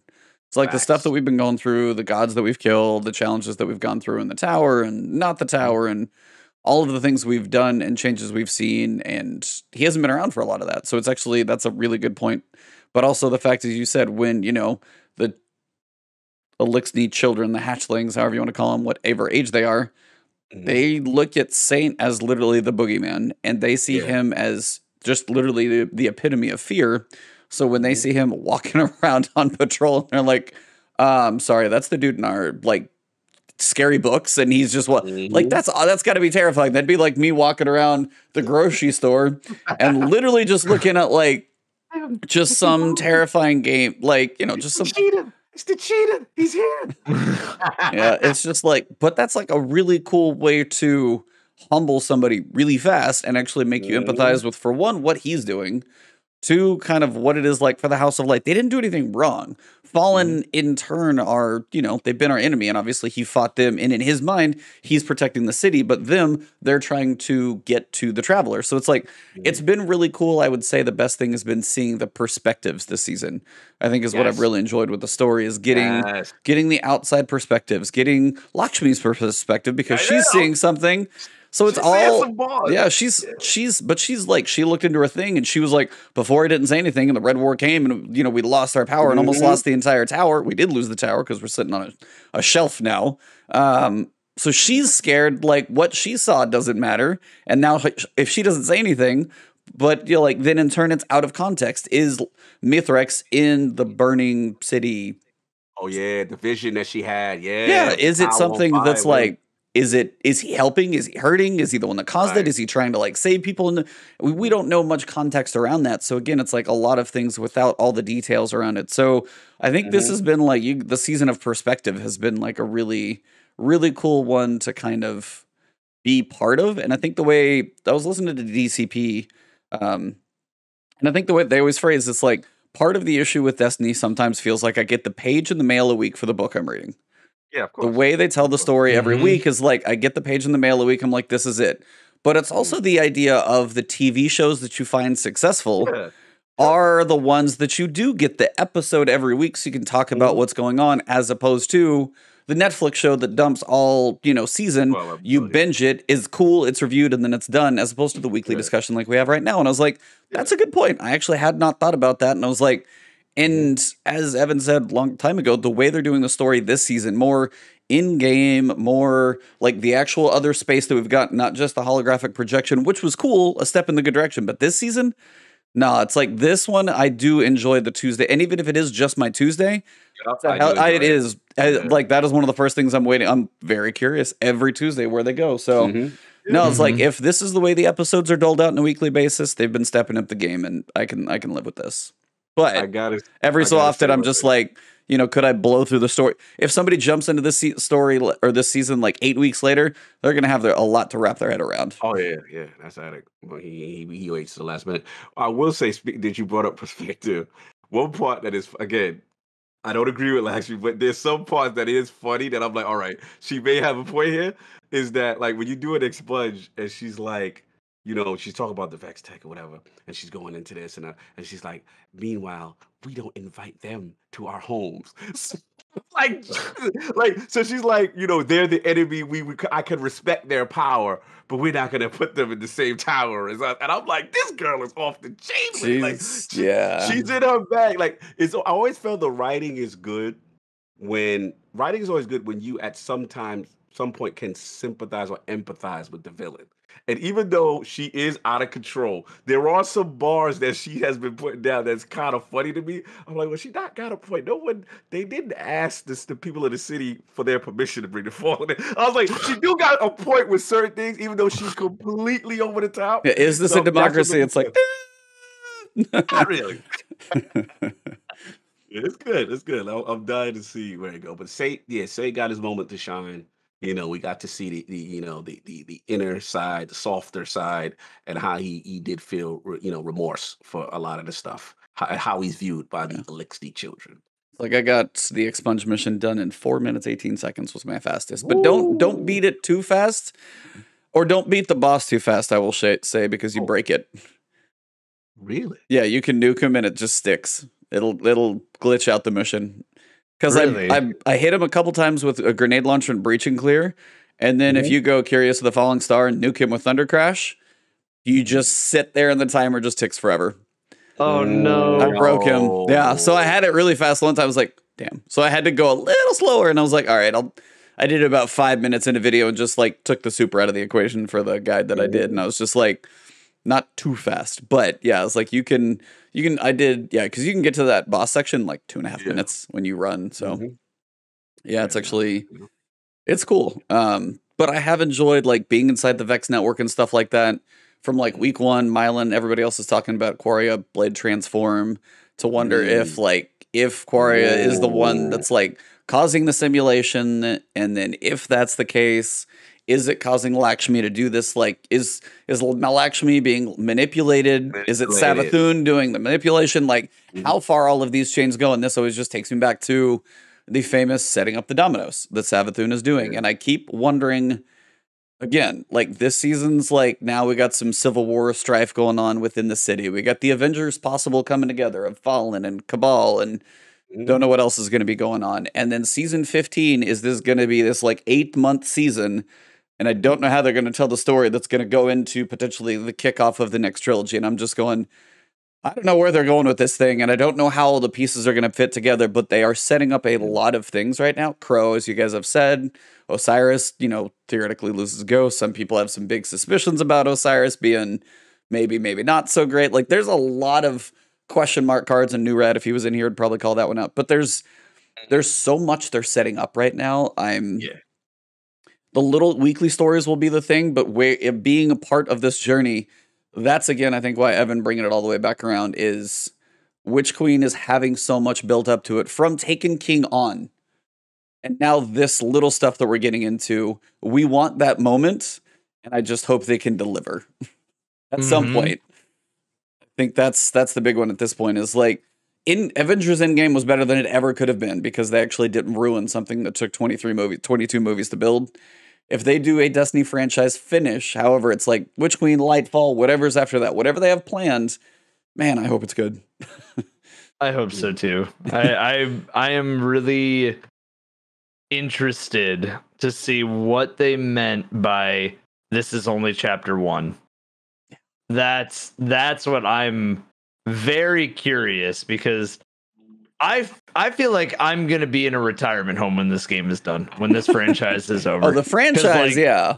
Movies, anime chapter shows. 1, and we have movies and TV shows, books, other games, probably a different IP from Bungie in the next few years. Like, there is so much that they're doing, but I'm also sitting here like, okay, are we gonna kill Savathun and the Witch Queen? Please, like, please. Are we ever gonna meet the Veil? Like, those are the things. Are we ever gonna meet the Veil? Are we ever gonna kill Savathun? Are we ever gonna, like, what is Callus doing right now? The 9. Yeah, The 9, just the 9, anything. Just the 9, yeah.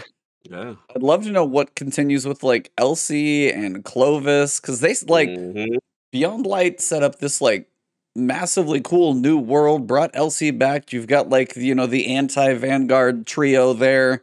And then it's just like poof, and they do that all the time with these little like, and here's chapter 3, and you're like part 2 of the book. That's like 2 years from now. And you're like, damn it! Like, can you complete one of these? And that's why I was like, the Avengers moment. Like, if you set all this stuff up, man, I hope they have good enough writing to somehow bring it all together. It's like when I was reading the Game of Thrones books. Like every single time you would read the books, you just like just to go off of that, you go like. Because you'd hit a chapter that would say John or like Rob or whatever, and you know, I got nothing against Daenerys, because I think Daenerys is a cool character in the show. But whenever you turn that page and see the Dany chapter, you'd be like, "All right, I'm in for one. All right, cool." And then you read through it, and then you go to the next one. You're like, "Oh, sick! Back to John, or back to Tyrion." Like, okay, this stuff is, or I mean, just Cersei's chapters were just really cool too. Like all those things, but like. You turn the page and be like, all right, Dany. All right, cool. The Dany disrespect. Oh, that's funny. The Dany chapters were not as interesting to me as like the other things, because she's always a character that's like the do-gooder type of character, and you're like, I like the do-gooder character. Like, I think that's really nice, but at the same time, I'm here for some drama in this book. I'm ready. Well, I'm here to read about Tyrion's stuff. I'm here to read about like him preaching to the High Council, like everything, you know. But that's the thing too, even when you sit back, look back at that show, like her world is so much of like trying to find, you know, her army and doing all these things. She like was just this little thing every so often. You're like, is that like hers was building for about 8 seasons, and that book doesn't even exist yet. So her fun stuff hasn't even happened in the books yet. It's insane. So I was like, so I can only imagine when you get to those chapters, it's like, well, we're walking around with all the eunuchs again, and my army is protecting me, and it's like I didn't read them, but I definitely can picture that now that you say that, because you go through about 6 seasons. Dany is the outside building still forever. On the other side of Westeros. Like she's still over there, and everybody is still over here, and it's like, all right, cool. Now we're gonna, it's like kind of the same thing with like the disconnects of stuff with Destiny, where it's all right, now we have the Eris Morn chapter. All right, now we have the Aramis chapter. Now we have like, and you're so excited to hear about, this chapter with this character. You're like, oh my God, I want to know, is the Drifter a good guy? Is he a bad guy? Where is his backstory? I want to have a whole year dedicated to just this guy's story. And then the next chapter, it's like, yeah, but what if we just decided to introduce a whole new character 7 years in? You're like, man, just please give me the payoff of like one of these stories. Yep. I agree. I think Beyond Light, I don't think there's anything left for Clovis. I think Anna Bray has something left, because there's still that whole thing with Rasputin that we have no idea like what's going on with Rasputin. Yeah. But I don't think Elsie or Clovis really have anything left. Like I can't really think, other than like Elsie helping us, I don't think she has like a story anymore, because I feel like they did the whole story of like her background with Clovis and Clovis's story of his background in the raid. Like I feel like the only thing we would potentially get is like Anna going to Clovis and being like, hey, Rasputin is no longer able to work here. how can we fix him? That would be kind of the only thing that I could see them going with. Yeah. But even then, like, I don't know. I don't think that there's anything really left with the Bray family outside of Anna. Yeah, well, I can see that. No. I can see If that. It's really interesting. you were looking at the season right now so far, what would be your retrospective be about? This season? Yeah, so far, since I know it's not done, it's Ah. early. Well, I already made a video about VOG that was over an Okay. hour long that came out earlier this week. Yep, I saw that one. So VOG video, and then I guess you'll probably have to see how the story ends to be like that time that, the Fallen became our allies and yet If like there's like Civil a- War started or something. yeah, Like if there's like a world event type of deal this season, then I'm in for sure. we are due for one of those. yeah, we do. For sure. But I kind of feel like I had this weird feeling because of the way Expunge is set up, because the way like they did the promotional material where there was like a secret code in the trailers and stuff. Because of all that stuff, I kind of had this hunch that they're kind of teasing a puzzle, like a community puzzle. Mm. That would be cool. Like then that's an easy event to cover, and like I love community puzzles. I don't necessarily love staying up for 6 days in a row, but No that was one still does. fun. But that was still a crazy thing. Like Niobe, Yeah. and then follow that up the next year with Corridors of Time. Like those are cool events, and that's stuff that gets people excited to watch and be a part of Destiny. So if there's more like that, and if there's a new one this season, I mean that'll probably be the easiest one. People wanted me to cover Presage. I'm gonna cover Presage eventually. I was kind of waiting because I saw that somebody had oobed into the room at like the first day. There was like a Crown of Sorrow helmet in there, so I was like waiting for maybe like Master Presage might have it. I'm gonna wait on Presage, and then it turned out you just needed to get all the files or Collectibles, open all the yeah. chests in there. Yeah, and I was like, man, I should have made the Presage video way before. So I'm gonna have to make a Presage video pretty soon. I mean, I don't know. I'm not in a rush for Presage. I was gonna And say same that with, one like- you could like let breathe at this point. Be like, Yeah, hey, for remember sure. this time we went on to the Alien Isolation in Destiny? Yeah, there you go. No, for Mhm. sure. Like those things, I can let breathe. But as far as like anything this season that's like I have to make a video immediately, I think I already did, which is like Vaulted Glass. Like I don't really think there's another like big I have to make this as soon as it comes out. Mhm. But if there was anything, it would probably be like I don't even know, like maybe Expunge missions being cool and like where they could go with introducing new mechanics. But that'd be like years down the road. Like that's the thing about my channel is like, you got to find things that people are nostalgic about, not things that people are really kind of like it's fresh in their mind about in a way. Because you want to like Menagerie would at this point would be something that I could make a video about because Menagerie is like people loved it, people want it back, but that's something that people would be happy to watch. Yeah. But I don't think people would be happy to watch. Maybe they would. I don't know. But like, I don't think as many people would be happy to watch me make a video about like, hey, the Expunge mission this week was pretty cool. Like, that's just not my type of content. And there's not a lot for me to talk about there. It's like we pretty much talked about it in the one question that we already had together. It was like, the Expunge mission cool. Lakshmi is a little weird. Like, and Mithrax is trying to explain to Saint 14. Saint 14 made mistakes. He now has to repent those like sins that he made, and like all these different things. Like like there's that's the fun stuff we can talk about in like the group discussion. But I don't think that's something that I could make a video on unless it's a recap at the end of the season. Yeah, fair enough. Makes sense. Fair Yeah. enough. Mhm. Well, you got any other questions or anything? Because I was like, the TWAB was pretty light, honestly. Yeah. I did want to shout out outside of the fashion contest, which is just blowing up my Twitter right now and will not stop because, we follow Bungie and they're just like, look at all these cool people. I'm like, stop my Twitter. So they're doing that. But I did want to say two things. One, the women at Bungie. Whole thing is really, really cool. Check that one out. Still got the International Women's Day pin. I've seen people getting those on Twitter. They've got a whole women at Bungie like inclusion club. Because honestly, in the world of gaming, it's a boys' club. So the fact that this is like an inclusion, they're trying to. Bungie's like got to be one of the top leaders, publicly especially, that I've probably ever seen for anything for inclusion, support, openness, and everything else. And just really cool to see them stepping this one up as well. So I wanted to make sure to shout that one out.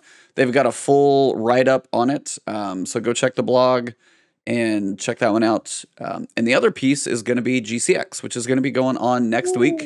Shout out creator. I'm sure a couple of you guys are as well. So I'll be roaming around the space station over the course of the weekend, June 17th through June 20th. So I'll be around checking it out. Advanced GG, shout out, they're going to have a booth. But there's also going to be an exclusive ghost. So you have to actually roam around and find all 7 hidden ghosts, just like the Destiny 1 days, and all the collectibles. And there is an exclusive emblem that you can earn from doing that.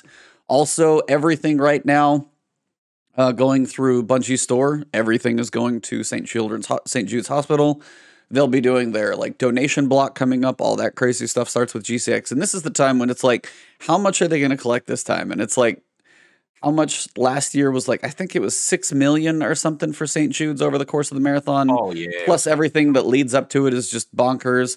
I don't know if you guys saw, like, Blessing did like 100K. Like, Kyle Blessing, if you guys know him, awesome stuff. He did like 100K, and then it's like he was playing, I think, something with like Reggie. It's just such cool stuff this time of year with the GCX and all the charity drives and stuff. So definitely check out GCX, check out the charity drives. You've got some emblems you can donate. Make sure you read the specifics on the emblems and things like that. If you want the special emblem for donations, it is in a specific $50 donation, not like 30 plus 20. If it's a $50 donation, that's how they're going to do the filtering. So if you want to get in for the Eris Morn signed statues, there's a certain number of those $7 donations. So there are a couple of things if you guys want to get in the mix for all of the GCX supporting. It's all going to St. Jude's. Check that stuff out. I wanted to make sure and shout that one out for sure. Other than that, there are some like known issues and changes for Golden Gun, a couple things and technicalities that I'm not going to get into right now. Yep, I get my boots of assembler working right. Yeah, good. yeah. That's what I need because that's one of my favorite new exotics. And shout out to you, E, for putting me on Sleeper. Finally, it's gonna be coming. Sleeper's getting buffed to like 16.5% buff, I think. So yes, it's gonna be pretty potent. I think everybody's mentioning. That catalyst broke me. I was so angry. I finally got it done, only to see the Sleeper buff not affect one of my favorite weapons and be still relegated to not be in the top exotic. And I'm like, so I can't wait till finally when it hopefully the next patch. Right, Yeah, they say I think the next patch is going to be next month. I think they said July is the next one. Next month. So hopefully, man, it's be back on Sleeper next month, man. Got it ready. Yeah, well, I mean, that's all that I think we've got. I know we're kind of getting close to about that perfect time for Evan as well. So I wanted to wrap this thing up about on time. But before we go, wanted to shout you out, sir. Thank you for joining us. It was an absolute pleasure to have you on. Had an absolute blast. Likewise. Thank you. It was fun. Yeah. And at this point, the floor is yours to let people know if there's anything that you got teased in the Patreon, where they can support you, what you got cooking, what you enjoy doing, and just the floor is yours. Tell them everything. It's your time. Well, I mean, since you're putting me on, it's not necessarily a shameless plug, but I'll plug a couple things. Plug everything. No shamelessness. I just started. If anybody has or hasn't seen the Vaulted Glass video, it's over an hour long. It's about the like raid race story, the teams that were involved. Like it's really cool, and it took a lot of time to put together. I think it took over a month. I was sick 2 different times. One was an actual like I didn't have coronavirus. I had like a bad stomach bug, and then right after 2 days after, I went and got my vaccine for my second Moderna vaccine. So I got sick for 4 days after that. Oh man! So I was like double sick writing this script. The script ended up being like over 30 pages long. It was super fun to make though, but like it was just a crazy project that took forever to make, and like it got slightly delayed because of that stuff. But we ended up dropping the 15th wish video, the unsolved mystery of that. Like I said, that's my favorite video I've ever made. It was the hardest video. Well, it was definitely the hardest video I've ever made. That is for sure. And that was crazy. Just how much went into it, just in every single aspect. It's literally like a movie. So that one is available on Patreon right now, and I will be releasing it. Actually, this is the first time I've said this, but I will be releasing it on the 21st of June to YouTube. But if you wanted to watch it early, it's on Patreon. And then also, shameless. I did a exclusive merch drop as well with this wonderful, talented artist named Nogi-san, who made a beautiful design inspired by Atrax. So it's Nice. it's actually, if you see in the background, it's on a display right there. Okay. I can grab it real quick. Grab let's that. see this Bring thing. it to the front. Bring that to the front. Let's see. See what's going on over there. See what that fire, that heat rock. Oh, Dude, that is oh, fantastic. that's clean right there. Let's Mhm. go. Wow. Yes, that's fire. Got the moon Fire. in the background, everything. Mhm. Like, it was. There's a lot. She's insanely talented. So like, I Yeah, recommend if you just guys are supporting listening her to the work. audio, check us out on video. I'll try and timestamp this thing for kind of the outro stuff. So if you listen and you want to find the video, it'll be right here tucked in towards the end. That thing's amazing. That's fantastic. Man, Thank I'm you. always so blown away by like what artists put together sometimes. Yes. And you're just Mhm. scrolling through. Did you? I think I tagged you on it, Cog. The Vault of Glass one from Be Serious. Mhm. Dude, that was there's That was really good. just I'm Yeah. continuously blown away by artists and stuff like that all Yeah. the time. It's so cool that I follow enough of those now that Havoc dropping the bits. Thank you very much there at the end. Man, that's go support this man, putting in like a month's worth of like deathbed work over there trying to get this video out for the 15th wish. So yeah, go watch it early, throw some Patreon his way, subscribe to his Twitch channel, find him on Twitter, find him on hopefully a Twitter thing gets resolved, but that's a story for another day. So But find me yeah. on Twitter. It's just an underscore. Yeah, evanf1997 underscore until resolved. That's messed up. But yeah, we've talked about that. Mhm. Well, thank you, sir. Cog, what else you got coming besides how many hours are you going to be talking about Xbox coming up? I mean, your predictions was long. Mhm. Is it Predictions were post? So what? Xbox for me, it's going to be 1 o'clock for Xbox for you, right? Yeah, one. So literally the same time we would normally do ILP. So are you We're just going gonna to do it live do it and then talk about it? Or are you going to wait for it to go and then do it after? No, we're doing it live. We're gonna Okay. do a live reaction. We're Yeah, doing we it do that. live. We're doing it live. We're doing it live. Yeah, probably like hopefully not no more than 30 minutes afterwards after the show, just a little recap, talk about it. But yeah, man, just check us out Sunday, 1 p.m. Eastern, Iron Lords Podcast, YouTube. And yes, appreciate the support. This is big for us, big week for us, a lot of news and stuff. And look, go to lordsofgaming.net if you guys can. Again, tons of articles we got approved for media access at E3. So there's been a ton of articles of all the games coming out, your Elden Ring and Summer Games pumped. Fest stuff as well. So check that stuff out. And we've been also doing a series called The Lord's Minute, where we kind of grab one of the lords up and we have various, usually a one subject, 5 to 10 minute kind of topic, and a couple of guys are hardcore Destiny guys on the website, so they'll pull me up. They're like, "God, we got to talk about what's going on," saying in the season. So I love to do those. Shout out to the team. Shout out to Ty. Shout out to everyone. Josh and those guys. So salute. So like I said, check us out Sunday, and we'll be doing it big, and the E3 coverage continues, and then of course that last word podcast. We really appreciate everyone, pulling up, coming through the support. Evan, you were fantastic. Loved Thank hearing you. about your story. Yeah, man, really good stuff. Really good content. Really good content. I love the vibe. It's almost like the History Channel vibe, but in a Telling you, dope, man. cool, Yeah. fun way. Like Destiny not History Channel. boring. Yeah, yeah. Like it's truly dope. So salute to you on that.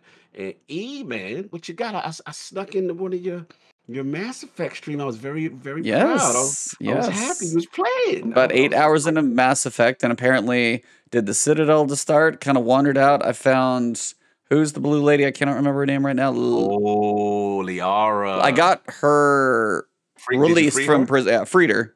All right, yep. So I freed her, and then I was like, okay, what do I do next? And I did the entire asteroid X-57. I did the whole thing, and I learned that was just the DLC. I was like, okay, whoops.